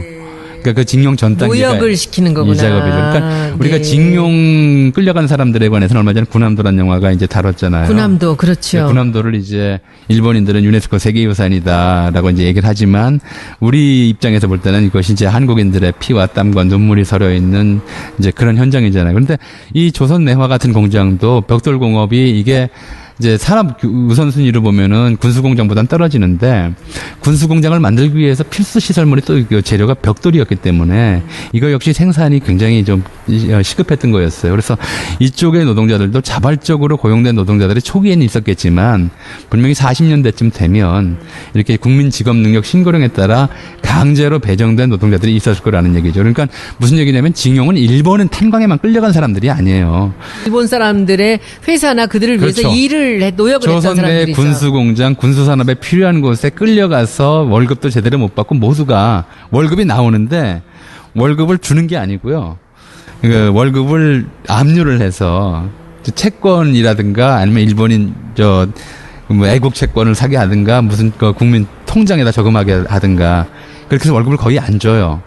실제로 뭐 명의는 주지만 찾을 수 없게 만드는 거죠. 그래서 극단적인 저임금에다가 혹독한 노동을 강요받았기 때문에 사실은 어떤 의미에서는 이 조선 내화 공장도 한반도 내의 군함도다. 또 다른 의미의 군함도죠. 그렇죠. 이렇게 얘기를 해도 다르지 않은 거죠. 근데 그러면은 이게 일본 사람들이 운영하던 이 조선 내화가 한국으로 넘어온 것은 언젠가요? 그러니까 1945년 해방이 되면서 이제 불화를 한 일본인 거구나. 공장, 주택, 그 사무소 건물 이걸 전부 이제 적산으로 분류를 해서 미군정이 귀속 재산으로 이제 삼고요. 그리고 나서 이제 불화를 하죠. 그래서 47년도에 한국인에게 불화가 돼서 지금 말씀하신 그렇게 소유주가 넘어온 겁니다. 그러면 그 옛날에 한국 사람들이 징용을 당했던 그 모든 흔적이 그대로 있는 채로 한국 사람이 이것을 다시 운영하게 된 그렇죠. 그런 두 가지 어떤 굉장히 중요한 역사가 있는 곳이라고 볼 수 있는 거죠. 네. 그리고 지금 아까 말씀하셨듯이 이렇게 정말 사적으로서의 가치가 지대한 이런 그 갱도 같은 이게 뭐죠? 뭐라 그랬죠? 이게 갱도죠. 갱도죠. 예, 예. 이 땅을 뚫어서 그 그렇죠. 이 흙을 날랐던 예, 예. 이런 것이 그대로 남아 있다는 것. 그러면 우리가 그 일본 사람들이 혼맛지로 본정통으로 이 사용했던 그 거리를 명동의 그 뒷골목이죠. 그 거리를 이 우리가 충무로라는 이름을 붙여서 그들의 흔적의 기운을 밟았듯이 여기도 그러면 이것을 이대로 둔 채로 우리가 여기서 정말 뭔가 이걸 밟고 놀고 사람들이 여기서 북적북적 많은 사람들이 올 수 있는 이런 자리가 된다면 이것도 의미 있는 일일 텐데 왜 여기에 이 목포시나 이런 조합원 분들은 여기다 아파트를 짓고 싶어 하실까요? 이제 우리가 21세기 이제 OECD 국가가 됐잖아요. 세계 경제 규모 11위. 그런데도 우리는 아직도 우리 스스로가 선진국 되려면 멀었다 이런 얘기를 해요. 예. 근데 한국에 이제 오는 저 동남아시아 사람들은 한국 선진국이라고 그러잖아요. 근데 선진국과 개발도상국의 가장 큰 차이는 제가 이제 직관적으로 느낀 바로는 그래요. 어떤 도시에 갔을 때 도시에 크레인이 많이 보이면 공사 현장이 많이 보이면 개발도상국이에요.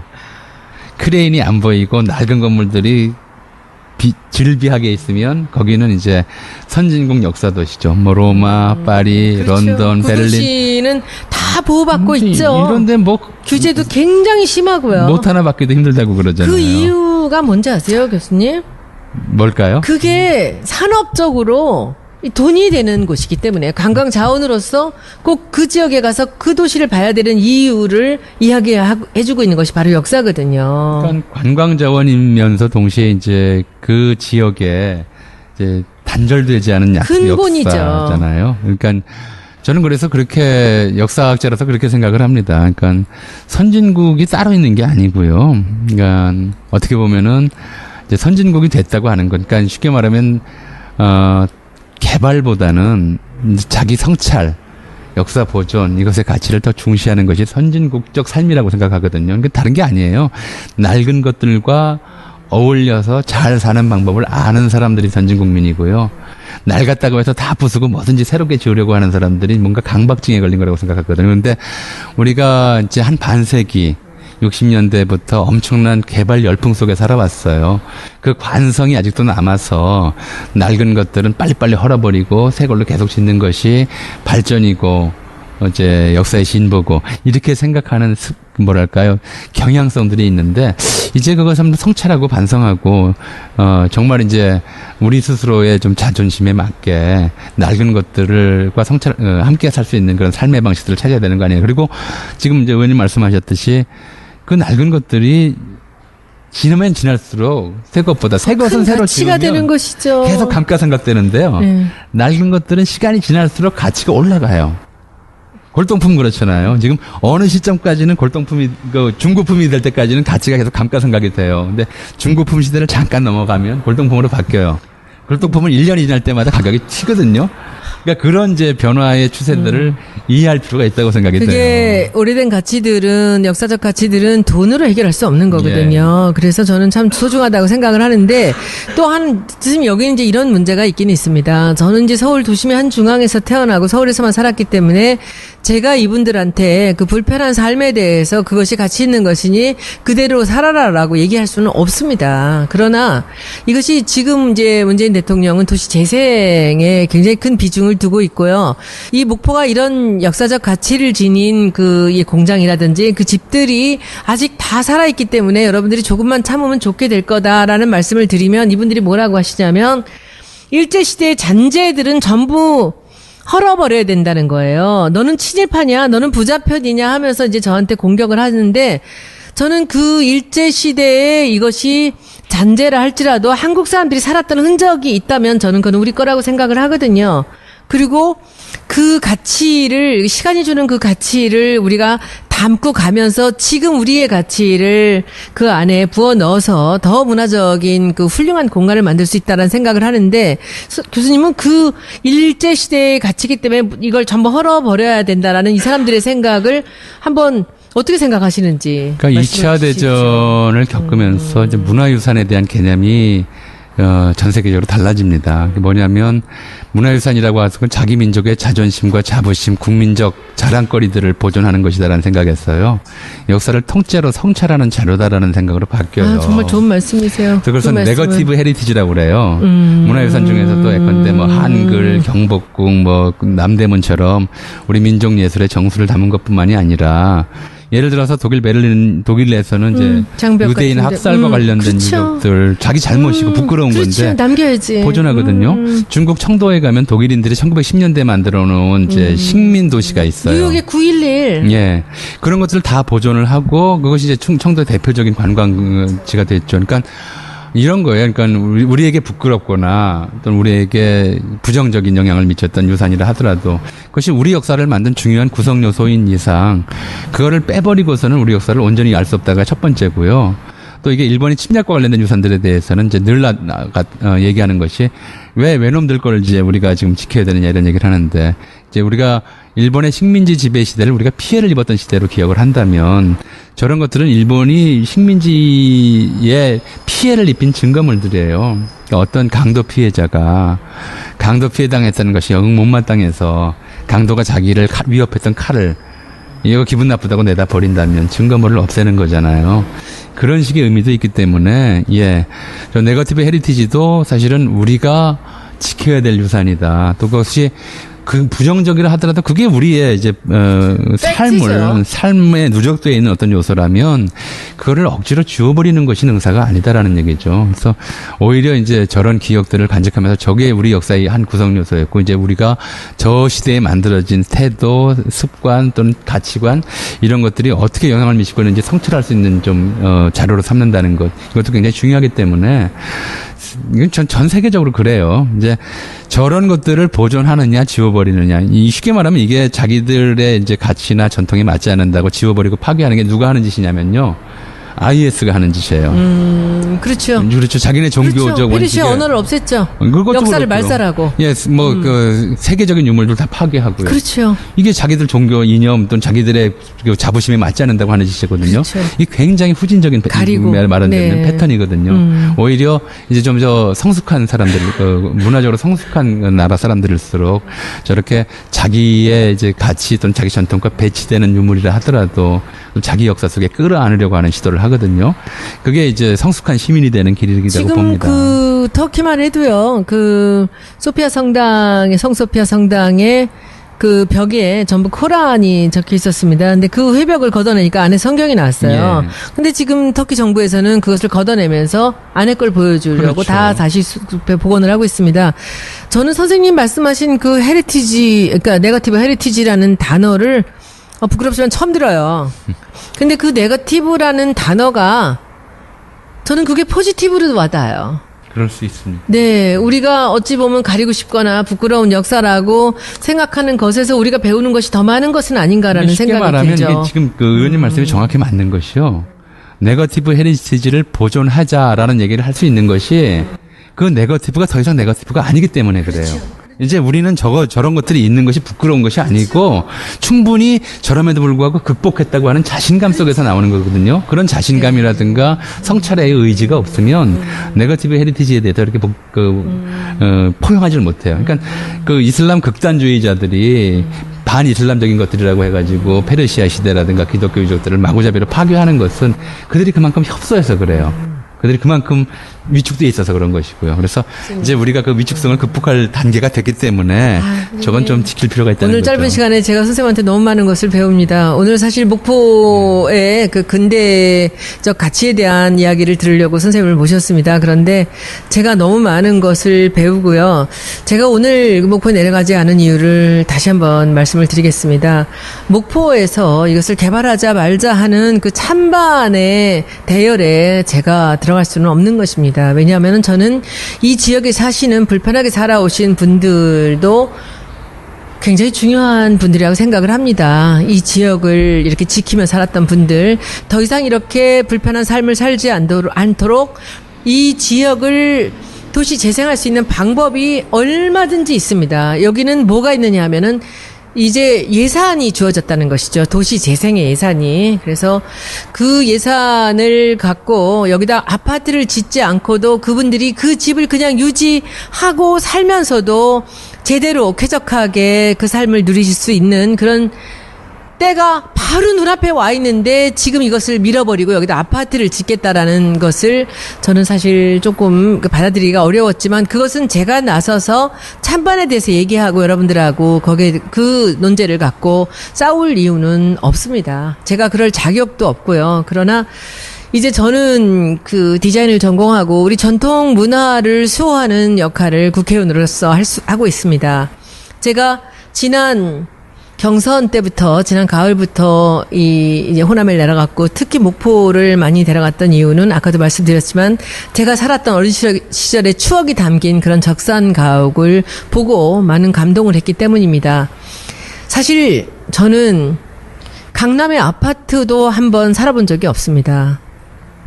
예를 들면 요즘 말하는 투기라든지 뭐 어떤 땅값을 올려서 뭐 재산을 늘리고 하는 일을 한 번도 해본 적이 없습니다. 그리고 제가 사무실과 박물관의 건물을 갖고 있지만 저는 남한테 세를 주고 그 세를 받아먹고 살았던 적도 없습니다. 왜냐하면 저는 그런 돈의 가치에 대해서는 일생 동안 관심이 없습니다.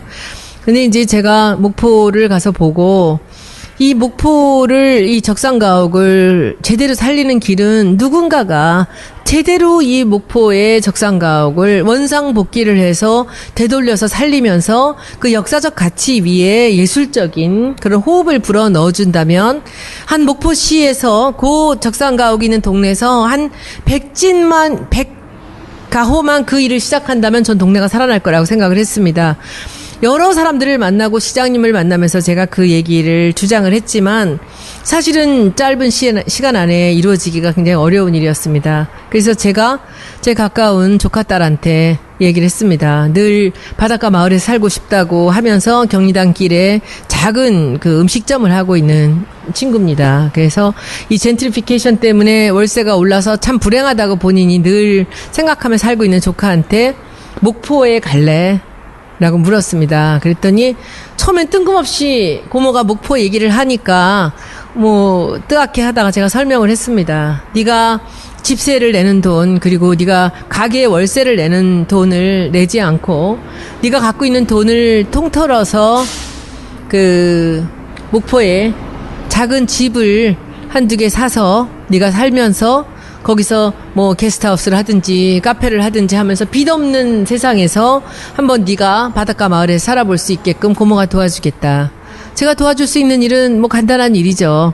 뭐 제가 증여를 한다든지 돈을 빌려줄 수는 있지만 저는 제 이름으로 목포에까지 내려가서 뭐 집을 사고 싶고 그런 생각은 꿈에도 없는 사람입니다. 제가 왜 이 얘기를 길게 하느냐 하면은 제가 이 서산 원금지구에 이 아파트 개발을 반대하니까 바로 제 페이스북에 많은 사람들이 손혜원이 목포에 땅 투기를 하러 들어왔다. 뭐 조카 이름으로 차명으로 하고 있다. 그래서 제가 그 밑에 댓글을 달았습니다. 다시 한번 말씀드립니다. 제가 차명으로 땅 투기한 증거 갖고 오시면 제가 전 재산을 드리겠습니다. 저는 땅에도 관심 없고요. 투기에도 관심 없습니다. 제가 문화재단을 하나 갖고 있지만 어떤 때가 되면 지금 통영에 나전칠기 학교를 만들고 싶은 마음이 아직도 제가 저버리지 않고 있습니다. 어쩌면 통영이나 목포에 제가 재단에서 제 재산을 이제 털어 넣어서 그런 나전칠기 양성소를 만들다가 제가 죽을 때쯤엔 어디다 기증을 하고 갈지는 모르겠습니다만은 제가 땅값을 올리면서 그 목포에 투기를 하고 싶은 마음 꿈에도 없는 사람이고요. 작은 집을 하나 마련하고 싶다는 생각은 있습니다. 이것은 세월 지나면서 제가 내려가면 그 잘 수 있는 그런 한 작은 집 하나를 해서 뭐 갖고 싶은 마음은 있지만 그건 뭐 언제가 될지 모르겠습니다. 저는 제가 가서 이렇게 목포 얘기를 많이 하고 다닙니다. 팟캐스트에도 얘기했고요. 그리고 사람들한테 목포에 내려와라. 목포에 가서 살아봐라. 여기서 우리가 문화단지를 만들어보자. 가나자와라는 일본의 공예도시가 17년 동안 시장 한 분이 계시면서 인구를 5만을 늘렸습니다. 그리고 급기야는 그곳에 21세기 뮤지엄을 만들어서 관광객을 수천 배로 늘려서 지역을 살렸습니다. 저는 목포가 가나자와 이상의 가치가 있는 곳이라고 생각을 합니다. 서산 온금 지역은 그 중에서도 최고의 자리고 최고의 문화유산이 살아 숨쉬는 곳입니다. 저는 서산 온금 지구는 물론이고요. 목포 구도심에 그 옛날 집들에 사시는 분들께 제가 간곡히 말씀드립니다. 집 팔지 마시고요. 그냥 그 자리를 지키고 여러분들이 조금만 한 1, 2년만 참으신다면 그 집으로 인해서 여러분들의 노후가 행복하고 즐거운 그런 삶을 맞이하게 될 것이라는 것을 제가 자신 있게 말씀드립니다. 왜냐하면 지금 문재인 정부에서 연간 10조가량의 도시 재생 사업을 할 것입니다. 올해가 됐든 내년이 됐든 내후년이 됐든 문재인 정부 5년 안에 제가 보기에는 목포에 즐비한 그 오래된 이 서산 온금지구 이렇게 문화적인 가치가 있고 유산으로서 가치가 있는 그런 공장과 유적과 집들은 다 아마도 도시 재생에 포함이 될 가능성이 저는 있다고 생각을 합니다. 물론 저는 그 일을 주도할 만한 힘은 없습니다. 저는 목포의 가치를 제 나름대로 보았고 그래서 저는 목포에 그 애정을 갖고 있습니다. 제가 아까 보여드렸던 이 얘기를 참 하면서 여기 아까 보셨죠? 목포의 눈물. 이것이 어떤 은유 기법으로 목포에 사는 사람들, 특히 이난영을 그 시대 최고, 지금도 우리나라 트로트의 거의 여왕이며 가장 효시였던 이 이난영이라는 목포 출신 가수를 통해서 이렇게 나라 잃은 서름을 이야기한 것이 아닐까. 저 교수님을 통해서 오늘 그것을 느꼈고요. 저는 목포의 서름에서 시작해서 목포의 눈물로 갔다가 목포의 노래로 돼서 목포의 사랑이 된 이 가사에 나오는 이 네 개의 그 목포를 중심으로 한 감정의 변화에 대해서 주목합니다. 여러분들, 저를 목포에서 사용해 주십시오. 저는 아무 조건 없이 목포가 그야말로 전 국민의 사랑이 되는 그 때를 위해서 제가 여러분들이 원하신다면 노력하겠습니다. 그러나 저한테 대한 오해는 하지 마시고요. 저는 그런 여러분들이 생각하시는 그런 데는 관심이 없는 사람인지 조금만 보시면 아실 수 있을 겁니다. 선생님 오늘 이렇게 주말에 하마터면 목포로 내려가실 뻔 했었는데 이렇게 그 어렵게 자리 만들어서 저도 한마디 할게요. 네, 이제 마지막 말씀. 많이 이제 해명을 네. 하셨는데 사실은 저는 의원님 해명이니 뭐니 하는 건 전혀 좀 관계가 없었고요. 저런 이제 오래된 그리고 우리가 다 잃어버리고 이제 남겨두지 못한 중요한 건축 또는 산업 시설들을 저처럼 역사하는 사람들은 정말 보존하고 싶어요.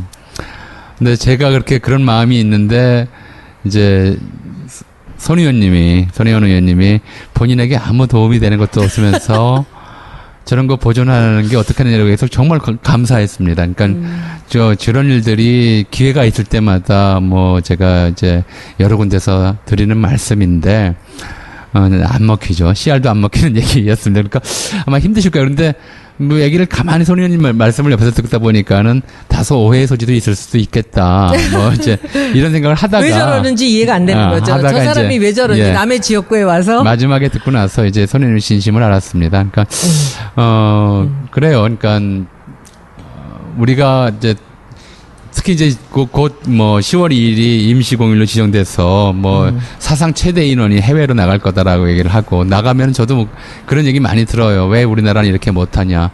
우리나라가 왜 이렇게 오래된 역사 유물들을 보존하지 못하냐.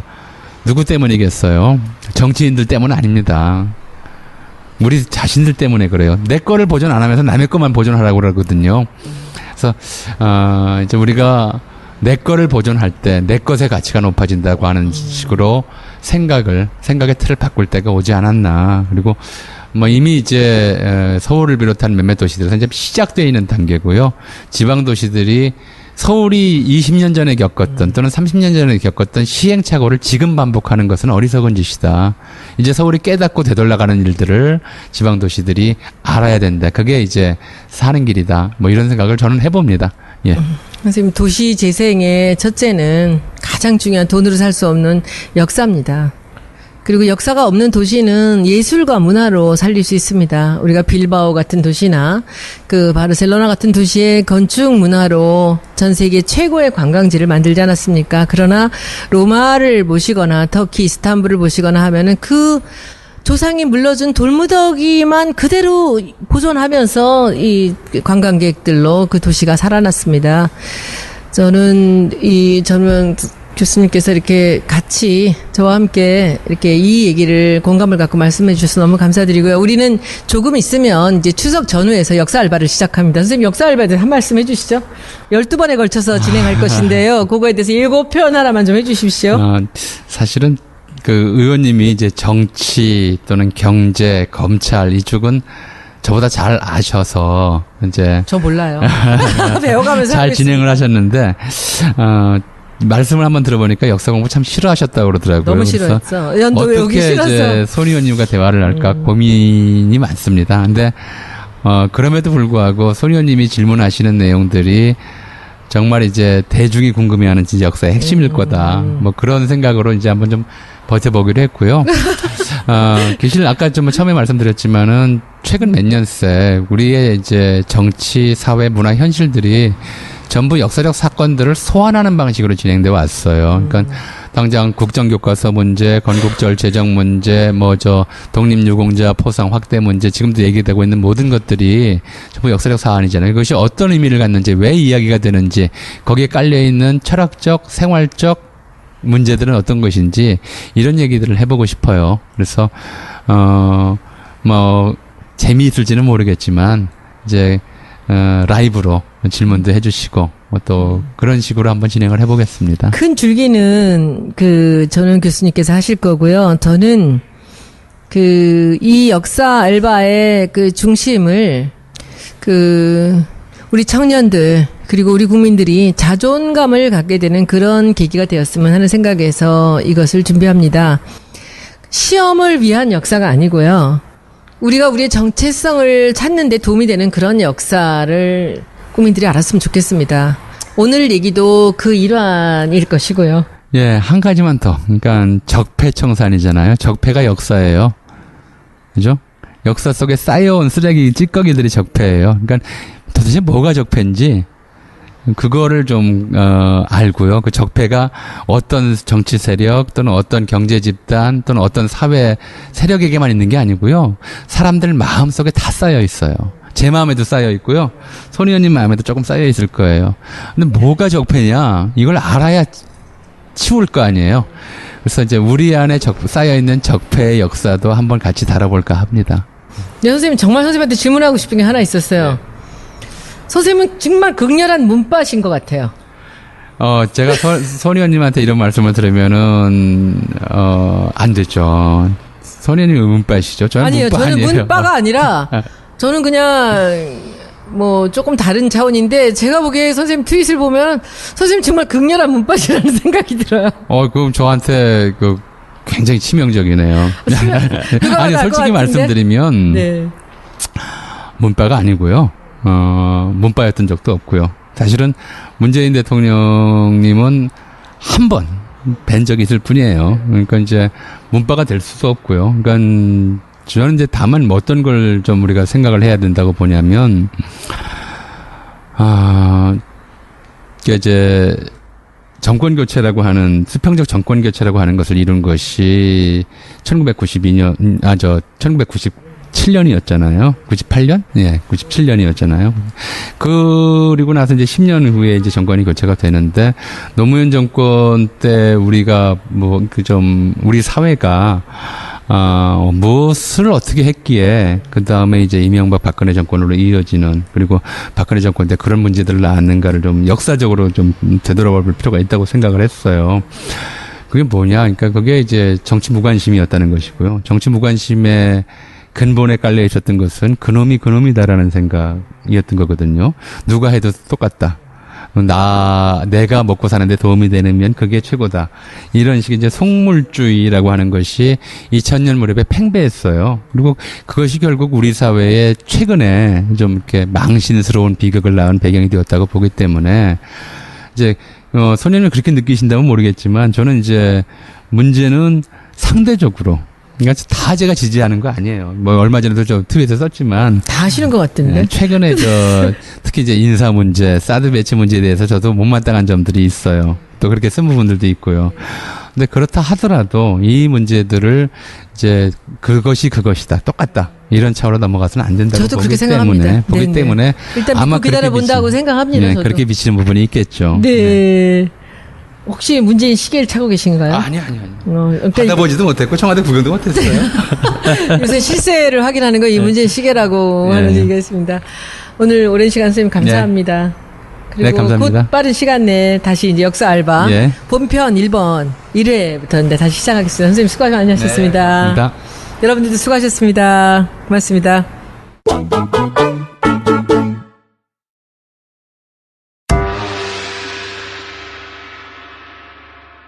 여러분 안녕하십니까. 저는 더불어민주당 손혜원입니다. 오늘은 원래 목포에 가서 전우영 선생님 모시고 오늘 목포 서산 온금지구의 그 근대문화 가치가 있는 그 건물들을 돌아보면서 말씀을 나누려고 했었는데 이제 여러 가지 사정이 여의치 않아서 오늘은 마포에 있는 제 지역 사무실에서 그 페이스북 라이브를 하게 되었습니다. 선생님 안녕하세요. 오랜만에 뵙겠습니다. 예, 안녕하세요. 전우영 선생님 그 트윗을 통한 그 많은 팬들 어떻게 관리하고 계십니까?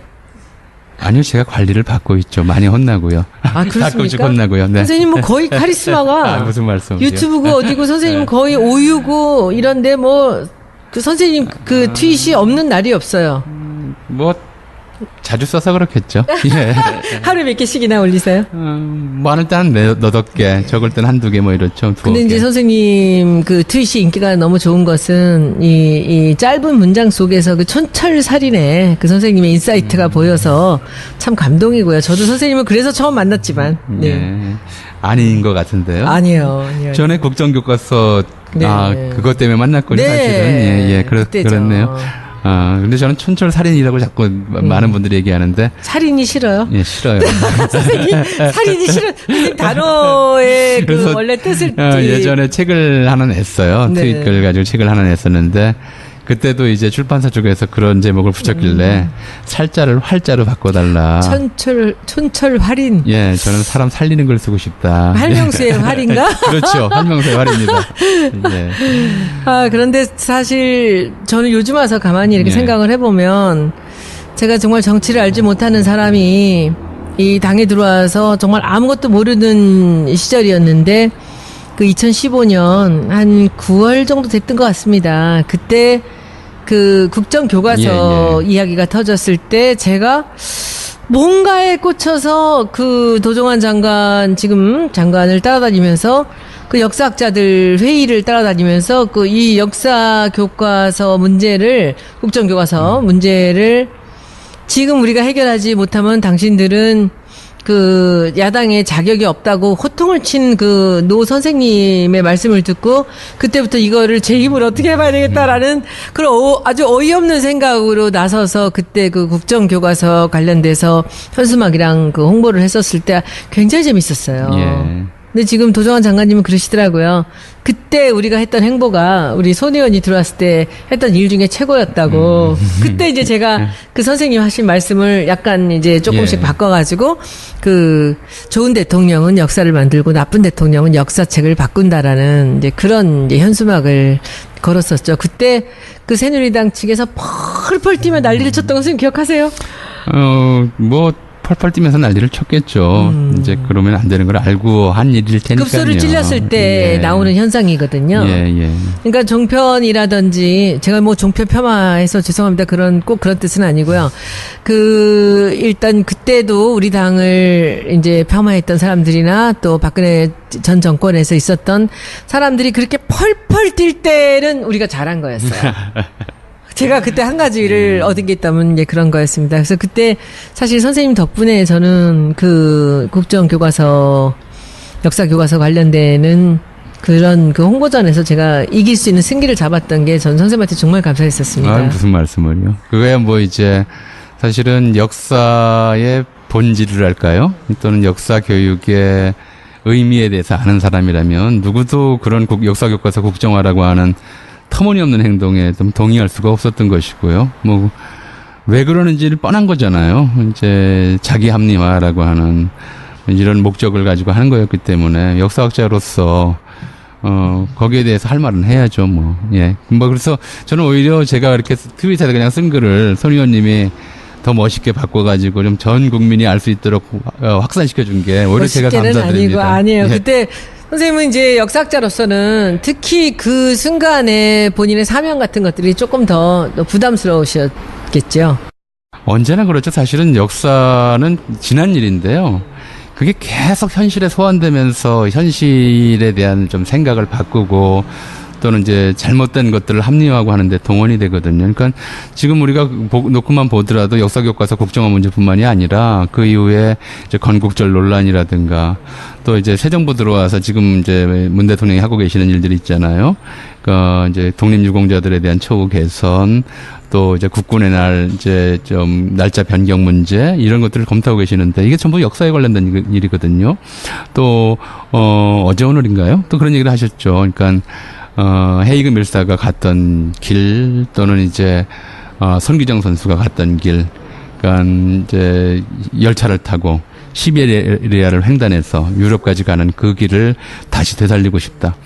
이게 뭐 미래의 일이지만 이미 과거의 일을 소환하는 거잖아요. 그래서 역사라고 하는 것이 항상 현실에 좀 닿아 있어요. 그리고 반복된다라는 게 바로 반복을 그런 떠나서 얘기군요. 현실에 사는 사람들이 자기의 미래가 잘 안 보이니까 미래를 예측할 때는 제일 쉬운 방법이 또는 이제 제일 확실 가능성이 높은 방법이 역사에서 유사한 경험을 찾아서 반추하는 거잖아요. 인문학이라는 게 또 그런 거 아니겠어요? 인간의 행로. 이에이치카가 얘기한 것이 이제 역사는 현재와 과거와의 대화다. 또는 이제 죽은 자가 산자의 발목을 잡고 산자가 죽은 자를 되살린다. 뭐 이런 얘기들이 전부 그런 거거든요. 대화잖아요. 근데 그래서 대화 때문에 뭐 매사가 사실은 모든 이제 정치적 또는 이제 경제적 사건 하나하나가 좀 역사를 자꾸 생각하게 만드는 그런 역할을 하는 거죠. 근데 역사 속에 뭐 외국 어느 나라를 막론하고 보면은 인간의 갈등 구조는 참 유사하게 반복되는 것 같다는 생각이 듭니다. 그런 전쟁도 것도 그렇고. 있고 아닌 네. 것도 있고 그렇죠. 그래서 그 차이를 아는 것도 중요하고요. 진실과 거짓의 그런 이제 문제들도 그렇고 오늘은 호외입니다. 예. 선생님하고 이제 제가 조금 있다가 이제 한 추석 전후 해서 저희가 역사 알바를 한 12번 시리즈를 이제 시작을 하려고 준비를 하고 있습니다. 근데 오늘은 제가 그 목포의 이야기를 한번 해보려고 오늘은 호외로 선생님하고 이제 토요일 날 이 번개로 이제 페이스북 라이브를 하게 되었습니다. 선생님, 목포 이야기 좀 오늘 나누고 싶습니다. 왜냐하면 선생님이 근대사를 전공하신 분으로서 이 목포의 가치는 누구보다도 선생님이 가장 잘 아실 거라고 생각을 해서 오늘 선생님께 부탁을 드렸습니다. 첫 번째로 이제 저는 이제 손혜원 의원님 지역구 구민입니다. 그러니까 제가 목포인데. 제가 유권자라서 네. 손 의원님이 제 눈치를 좀 보셔야 될 것 같아요. 보겠습니다. 거꾸로 보시면 안 되고요. 네. 그렇죠? 근데 이제 이 동네 이름이 마포구잖아요. 네. 목포는 목포잖아요. 네. 이제 포라는 이름부터 좀 하고 네. 넘어갔으면 좋겠습니다. 원래 항구라는 뜻이에요. 한자로는 네. 그죠? 근데 항구인데 순 우리말로는 개라고 그래요. 갯벌할 때 개. 갯벌할 때 개. 갯내음 할 때 개. 네, 그렇죠. 갯마을 할 때 개고요. 예. 그래서 이거는 물이 차면 밀물때라든가 아니면 이제 강에도 개가 있어요. 비가 많이 와서 물이 분다든가. 그러니까 고수부지라고 많이 부르는데 요즘은 그렇게 해서 물이 불 때는 물이 되었다가 물이 빠져나가면 묻이 되었다가 정체가 확정하기 어려운 거죠. 땅도 아니고 물도 아니고 그런 것들을 순우리말로는 개라고 그랬어요. 그러니까 마포도 옛 이름은 순우리말로 삼개였어요. 예, 마포의 마자가 삼배 할 때 삼이거든요. 그래서 삼개라고 불렀고요. 근데 한자로 쓸 때는 좀 나눠서 썼어요. 그러니까 어떤 거는 포, 지금 보면 서울에도 한강변에도 보면 마포, 영등포, 반포 이런 거 있잖아요. 또 지역으로도 지방에 보면 바닷가에도 목포 또는 뭐 이제 당항포, 삼천포 이런 거 있고요. 손 의원님 옆에 있는 저거 한번 들어 보여주시죠. 예, 글자가 이제 이렇게 생겼어요. 포자가 물가에 이제 돛단배가 서 있는 모습이에요. 이게 정말 돛같이 생겼어요. 설명을 듣고 보니까. 예. 네네. 그래서 돛배가 정박할 수 있는 큰 개가 이제 포고요. 또 이제 그보다 좀 규모가 작아요. 서울에도 꽤 많아요. 노량진, 동작진, 양마진. 한강진. 그렇죠. 예.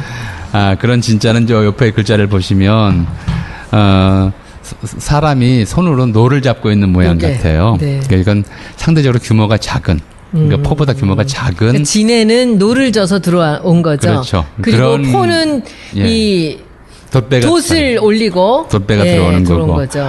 그러니까 원래는 그랬어요. 근데 큰 배, 나중에는 작은 배네요. 별 차이 없이 이제 쓰게 되지만 그렇게 해서 이제 배 닿는 항구들을 포진 이런 식으로 이름을 했고요.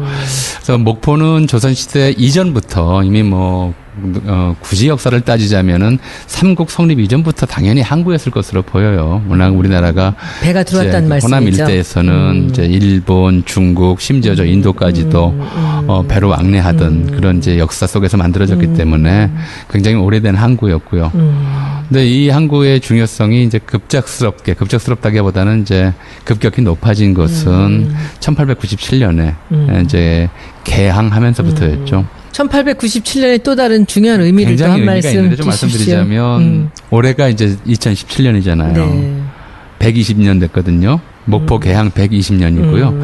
우리가 120주년을 기념해야 될 게 또 하나 있어요. 대한제국이 1897년에 선포가 됩니다. 이때 대한이라는 국호가 생긴 거예요. 그러니까 대한민국은 대한제국에서 이른바 주권의 소유를 황제에서 국민으로 바꾸는 1919년에 대한민국 임시정부가 선포되잖아요. 그러니까 이제 제국이 민국으로 바뀐 것이라는 이름을 쓰고 있는데 70년대, 80년대 초까지도 우리는 식모라고 그랬어요. 식모였어요. 그리고 네. 1930년대까지는 친모라고 불렀어. 바느질했구나 그때는. 뭐 그걸 그다음에 음식을 만들었고. 일이라고 그랬죠. 네. 근데 일본인들은 그런 사람들을 뭐라고 불렀냐면요. 요보, 어머니 이렇게 불렀어요. 한국인들이 아내와 어머니를 부르는 이름을 여보. 예, 여보나 어머니라는 이름으로 부르면서 무슨 의미죠? 그러니까 자기들이 한국 사람들이 어머니라 부르고 여보라고 집안이라는 주부를 그렇게 부르는 이름을 이제 언니 뭐 이러듯이 그런 그렇죠. 주부를 자기들은 하녀를 부르는 이름으로 썼던 것이죠. 그러니까 그런 이제 집안 가사노동자들도 이제 한국인들이 했었고요. 더 문제는 이제 이게 항구니까 배들이 들어오면 배에 이제 쌀을 실으면 쌀도 실어야 되고요. 일본에서 들어오는 것들이 주로 이제 면사라든가 뭐 이런 것들이 많이 들어오는데 신시식 물품 성냥이라든가 이런 거 하역하고요. 하역 노동자들 역시 이제 한국인들이 이제 다 거기에 동원이 됐죠. 그래서 목포는 우리나라 최초로 부두 하역 노동자들의 총파업이 있었던 곳이에요. 아주 언제쯤입니까? 1898년. 그러니까 그 옛날에도 개항된 다음에 최초의 하역 노동자 총파업이 있어서 어떻게 보면 우리나라 해운 노조와 관련해서 굉장히 기념비적인 장소라고 할 수 있죠. 근데 잘 기념을 안 해서 그 그렇죠. 자리가 어딘가요? 그러면 목포 부두 바로죠. 거기가 지금 부두라는 데가 지금 그 옹금지구를 얘기하나요? 아마 거길 겁니다. 저는 지금 목포를 제가 이렇게 지도를 좀 예. 봤더니 이제 이게 목포예요. 여기 예. 위에가 크게 보였을 때. 그런데 이제 이쪽이 이제 서해고 이쪽이 남해입니다. 요 구층에 이렇게 이제 목포가 여기 이렇게 있는데 여기 이제 항이 여러 개가 이렇게 있어요. 근데 우리가 제일 먼저 열렸던 항이 아마도 이게 지역적인 걸로 봐서는 지금 이 자리가 아닐까라는 저도 생각을 그렇게 해요. 보는 것이요. 그러니까 그 유달산과 관련해서는 노적봉 설화가 있잖아요. 그렇죠. 노적봉이 여기 있으니까. 예, 노적봉 네네. 설화가 있고 이 노적봉 설화는 이제 충무공이 그 외적과 싸울 때 네. 이제 군량미가 이렇게 많다라는 걸 네네네네. 과장해서 외적을 위축시키기 네. 위해서 그래서 목포진. 노적봉이 네네네. 됐다는 말이 있잖아요. 네네네. 그래서 이제 그렇게 놓고 보면은 거기가 이제 임진왜란 당시에서도 수군의 주요 이제 사실 보면은 요새예요. 여기가 바로. 그게 있고요. 또 하나는 이제 목포항이 주로 이제 거래를 했던 곳이, 그러니까 부산항은 시모노세키를 통해서 일본 이제 혼슈하고 연락이 됐고요. 목포항은 하카다를 통해서 일본 큐슈하고 많이 연락이 됐거든요. 그래서 그런 측면 때문에 서남 쪽이죠. 그러니까 서남 쪽이죠. 서남 쪽 끄트머리 이쪽 항구였을 가능성이 좀 높다고 보고요. 뭐 제가 그러면 그쪽은 잘 지금 모르니까. 이 항구 노조도 여기서 있었을 가능성이 있다는 노조가 거죠. 있었던 건 아니에요. 그 당시엔 노조 같은 건 못 만들고 워낙 이제 저임금에 혹사를 당하니까. 일본 그러니까 사람들한테 이제 당한 건가? 그렇죠. 구조가 뭐 그렇겠죠. 십장제도라고 하는 게 있어서 일본인 특유의 제도예요. 일이라는 게 뭐 일본 사람들의 일이었으니까 여기. 그러니까 이제 한 사람의 이제 십장을 구하면 그 사람들이 이제 뭐 10명 정도씩을 거느리고 일꾼을 담당하는데 이제 뭐 여러 가지 문제들이 있어서 일어났었어요. 이제 뭐 그러니까 그런 이제 쉽게 말하면 이제 일본인들 잘 사는 일본인들과 못 사는 조선인들 그리고 힘든 일하는 조선인들이 생활 공간에서나 일상생활에서나 첨예하게 부딪히는 곳이다. 흥미로운 일인데 1935년에 이제 그 유명한 가수 이난영 씨가 목포의 네. 눈물이라고 하는 노래를 발표하잖아요. 잘 생각해 보시면 목포의 눈물은 있어도 부산의 눈물, 뭐 군산의 눈물 이런 노래는 없었어요. 그리고 이 목포의 눈물 가사가 놀라운 것이 이제 2절 그 구절이 300년 원한 품은 노적봉 밑에로 시작해요. 그럼 300년 원한이 뭐겠어요? 임진왜란이지. 그렇죠. 이게. 일제강점기에 일본인들의 눈을 속여서 그러니까 검열의 눈을 슬쩍 피해서 메타포를 갖고서 이렇게 한 거지. 이런 식으로 살짝 넘기면서도 여기 이제 한번 보세요. 예. 이별의 눈물이냐 하면서 이 뒤번엔 요 300년 원한 품은 노적봉 밑에 300년 임진왜란 이후로 이 1937년을 얘기하는 임진왜란때 겁니다. 그렇게 당했고 일본 그 수군들이 계속 이제 공격해 왔던 곳이잖아요. 그리고 그 원한을 잊지도 못했는데 또 일제강점기에 일본인들에 의해서 하역 노동자로 또는 이제 가사도우미로 뭐 요즘 표현으로 이런 걸로 학대당하고 천대당하는 이제 목포 사람들을 생각하면 이제 눈물이 날 수밖에 없었던 거겠죠. 이게 이제 당시 대중적 공감을 일으켰던 것들이 이런 거거든요. 뭐 서울에 대해서도 뭐 황성레터 같은 노래들 서러움에 좀 그러면 이거는 꼭 무슨 연인 간의 얘기라기보다 뭔가 좀 다른 뜻을 갖고 있는 듯한 느낌이 지금 확 드네요, 선생님. 이 검열과 탄압과 이런 것들이 심한 시대에는요. 뭐가 발전하냐면 지금 그 은유.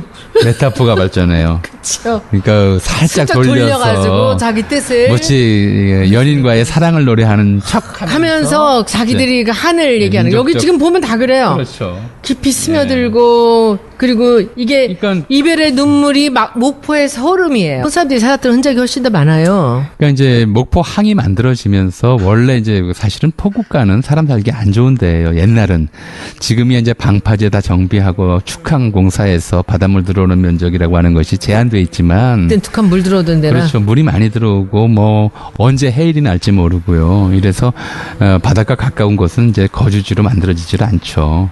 그리고 또 이 목포항 원래 살던 주민들도 대개는 이제 여기가 호남 지역의 조창, 그러니까 조운의 중심지였어요. 거기다가 배에다가 쌀을 실으면 이 배가 서해안 따라 쭉 올라와서 강화도 앞바다를 거쳐서 한강 하구를 통해서 서울까지 올라오는, 이제 그렇게 보면 뱃길의 이제 서남단 종착점이었다고 할까요? 그런 곳이어서 조선 시대에도 그쪽에 이제 객주 이런 이제 그 쌀 취급하고 객주나 이제 뱃사람들 사는 마을들이 있었어요. 근데 개항을 하면서 이제 일본인들이 이쪽에 원래 조선 사람들 살던 곳에 이제 치고 들어가면은 서로 이제 그 대립이 일어나고 충돌이 일어나고 하니까 조금 인천도 마찬가지고 원산도 마찬가지고 다 마찬가지예요.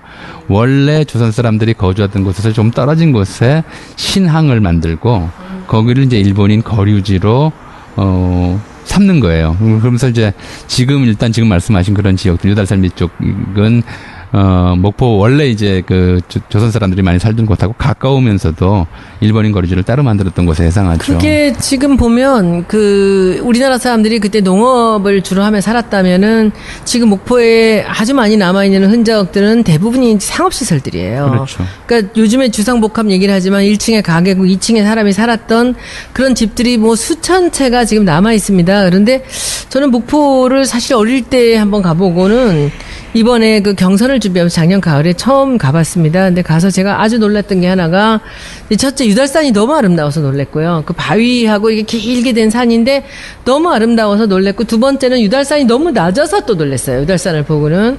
그리고는 저는 사실 명동의 그 적산가옥에서 태어나서 어린 시절을 그런 집에 살았기 때문에 제가 목포를 가서 너무 깜짝 놀란 거는 제가 어릴 때 살았던 그런 집들이 그대로 있는 거예요, 다. 그래서 그때 이제 우리 경선을 준비하고 이제 예총 그 전남 지부 관련돼서 이제 그 제가 그 정책 간담회를 하러 각 도시를 돌면서 저는 목포가 너무 좋았습니다. 그래서 야, 이 목포는 지금 이런 집들이나 지금 남아있는 빈집들 이제 불 다 꺼지고 다 다른 데로 이사가고 남아있는 집들, 노인들만 살고 계신 그 집들, 이게 보물인데 왜 이 사람들은 이걸 그냥 둘까? 라는 생각을 했었어요. 근데 유달산 주변에 거기 그 옛날에 경찰서가 있던 자리에도 고층으로 빌딩 하나 올라가 있고, 또 그 옛날에 법원이 있던 자리에는 또 지금 뭐 아주 엄청난 대형 교회가 들어있어요. 인구는 주는데 교회들은 참 큰 게 많더라고요. 근데 그 옆에 이제 살아있는 게 일본 영사관이 살아있어요. 선생님 보시기에 목포에 남아있는 근대 어떤 역사적 가치가 있는 그런 건물들이 또 있다면 어떤 게 또 있을까요? 꽤 많을걸요. 뭐라고 일일이 짚일 수가 없는 것이, 이제 지금 말씀드렸듯이 개항장 도시들은 그러니까 이제 1880년대부터 개항하기 시작한 이 개항장 도시라고 부르거든요. 그 바닷가 도시들이에요. 그러니까 어쩌죠, 뭐 부산, 원산, 인천, 목포, 군산, 진남포 이런 데들이 다 막 그런 옛날에 이제 북한까지 지역까지 포함하면 도시들인데, 여기가 바로 이제 일본이 조선 물자들을 수탈하기 위해서 요구하고 또 거기에 수탈에 이제 천병들인 일본 상인들을 보내서 형성한 도시들이기 때문에 그건 당연히 이제 일본인들이 지은 건물들이 많고 일본인 주거지들이 많고요. 또 일본의 특징적인 상업용 건물들, 이게 이제 장옥이라고 그래요. 세장형 주택이라고 그래서 도로면에 좁게 내고 그 안쪽으로 길게 건물을 짓고, 선생님 잘하시는군요. 2층을 짓고 1층은 점포로, 2층은 상점으로 이렇게 이용하는 것들이 기본적인 상가. 일본어로 우리 어머니가 뭐라고 말씀드리면 나가미찌인가 뭔가 뭐 이름이 있더라고요. 제가 깜짝 놀랐어요, 그 얘기 듣고. 그렇게 짓는 건물들이라 지금 아까 두 개씩 붙어 있고 이렇게 말씀하셨듯이 지붕을 함께 쓰고 있는 서울에서는 집들이고요. 이제 충무로, 명동에 그런 건물들이 많았고요. 제가 명동에서 태어났어요. 어느 이제 개항장 도시나 이제 일본과 직결된 도시들이나 본정이라고 부르는 지명들이 있어요. 혼마치, 메인 스트리트라는 뜻이죠.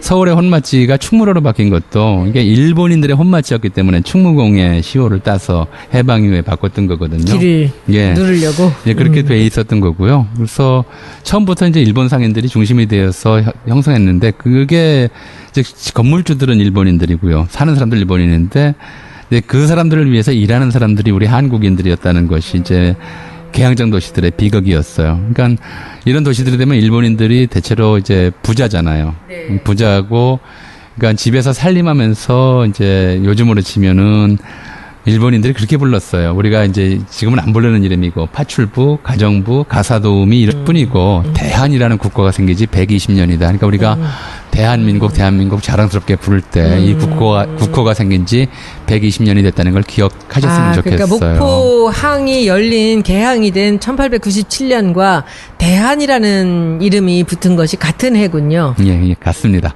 조금 이제 목포 개항 결정은 대한제국 선포보다 먼저 한 서너 달 먼저 개항하기로 결정이 됐고요. 개항이 실제로 된 것은 대한제국 선포 한 달 후 1897년 11월 달에 이제 그러니까 원래는 대조선국 목포항이었다가 개항 당시에는 대한제국 목포항이 되는 거죠.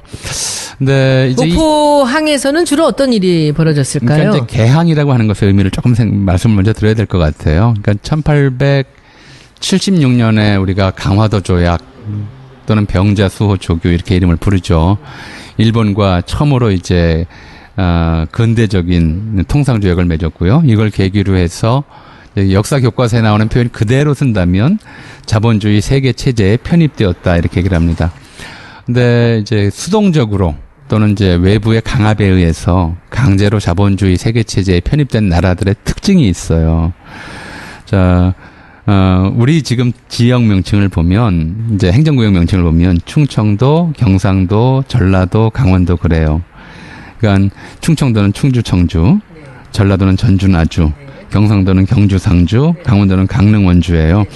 여기가 조선시대 지명이거든요. 조선시대는 지금 제가 말씀드린 도시들이 중심지였어요. 근데 지금 어떻게 보세요?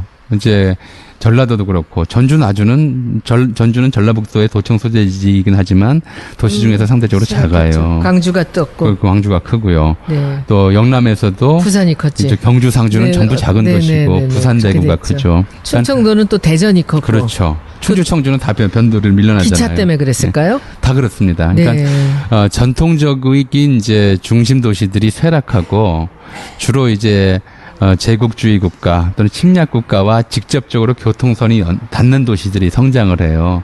그래서 이제 항구 도시들이 그러니까 그 전까지는 모든 인재와 물자가 서울로 들어왔다면 개항 이후에는 상당히 많은 물자와 인재들이 서울로 들어오는 것이 아니라 바다를 통해서 일본으로 나가는 거였죠. 네. 그러니까 이게 이제 도시, 그러니까 문화 또는 물류 또는 이제 뭐랄까요, 학문, 사상 모든 것들의 중심이 이 나라의 수도가 아니라 다른 나라의 수도, 다른 나라의 중심 도시와 연결된다고 하는 점에서 결국 부산 같은 데도 그런 목표였을까요? 당연히 그렇죠. 바닷가 옆에. 그 목포도 그러면 그런 거였네요. 그렇죠. 그러니까 그렇게 해서 이제 일본이 병자 수호조교 당시 요구했던 개항장이 부산, 원산, 인천 3항구였어요. 여기가 개항이 된 것이 이제 부산은 1876년, 그다음에 원산은 1880년, 인천은 1883년 그랬습니다. 근데 이 부산, 원산, 인천 세 항구는 이제 일본의 일방적인 요구에 의해서 개항된 것이라면 1897년에는 목포와 이제 평안도의 진남포 두 항구가 개항이 되는데 이건 조금 개항의 배경이 달라요. 그러니까 이제 개항장 무역을 통해서 관세 수입이 들어옴에 따라서 개항장을 늘리는 것은 한편으로는 이제 일본이라든가 이런 일본의 편의를 봐주면서 우리도 국가에. 뭔가 수익이 있었구나. 그렇죠. 그러니까 황실로서는 고종으로서는 이제 관세 수입을 좀 늘려서 재정난을 좀 타개해보자 하는 의도가 있었던 거죠. 그것도 일본 사람들의 계략 아니었을까? 돈 좀 떼어주면서 지네들 또 더 많은 거를 빼가려고. 그러니까 그 생각이 옳았느냐 그렇느냐는 지금 판단하기는 어렵지만 어쨌든 개항 제국주의 국가와의 무역이 확장되면서 그 무역 속에서 관세 수입 많지는 않지만 이런 것들이 국가 재원으로 활용되는 측면이 있었어요. 그런데 그 이점이 국가적으로 있었다 하더라도 손실이 훨씬 더 컸죠. 특히 이제 호남 지역은 조선 또 대한제국의 곡창지대였거든요. 근데 곡창지역이었고 당시 일본이 조선에 요구했던 조선에서 바랬던 대표적인 수입품이 쌀이었어요. 그러니까 산업혁명을 막 일본은 이제 수행하던 도중이었기 때문에 도시화가 진전되고 이제 농촌에서 젊은이들이 떠나서 노동자로 변신하는 과정이 많이 진전되고 있었거든요. 그에 따라서 쌀에 대한 수요는 늘어났고요. 그러니까 일본 쌀만으로는 충족할 수 없으니까 조선 쌀에 대한 요구가 커졌죠. 그래서 이제 특히 호남 지역의 곡창지대의 쌀, 콩 그리고 이제 다른 지역에 있는 소가죽, 사금 이런 걸 수입하는데 혈안이 돼 있었고요.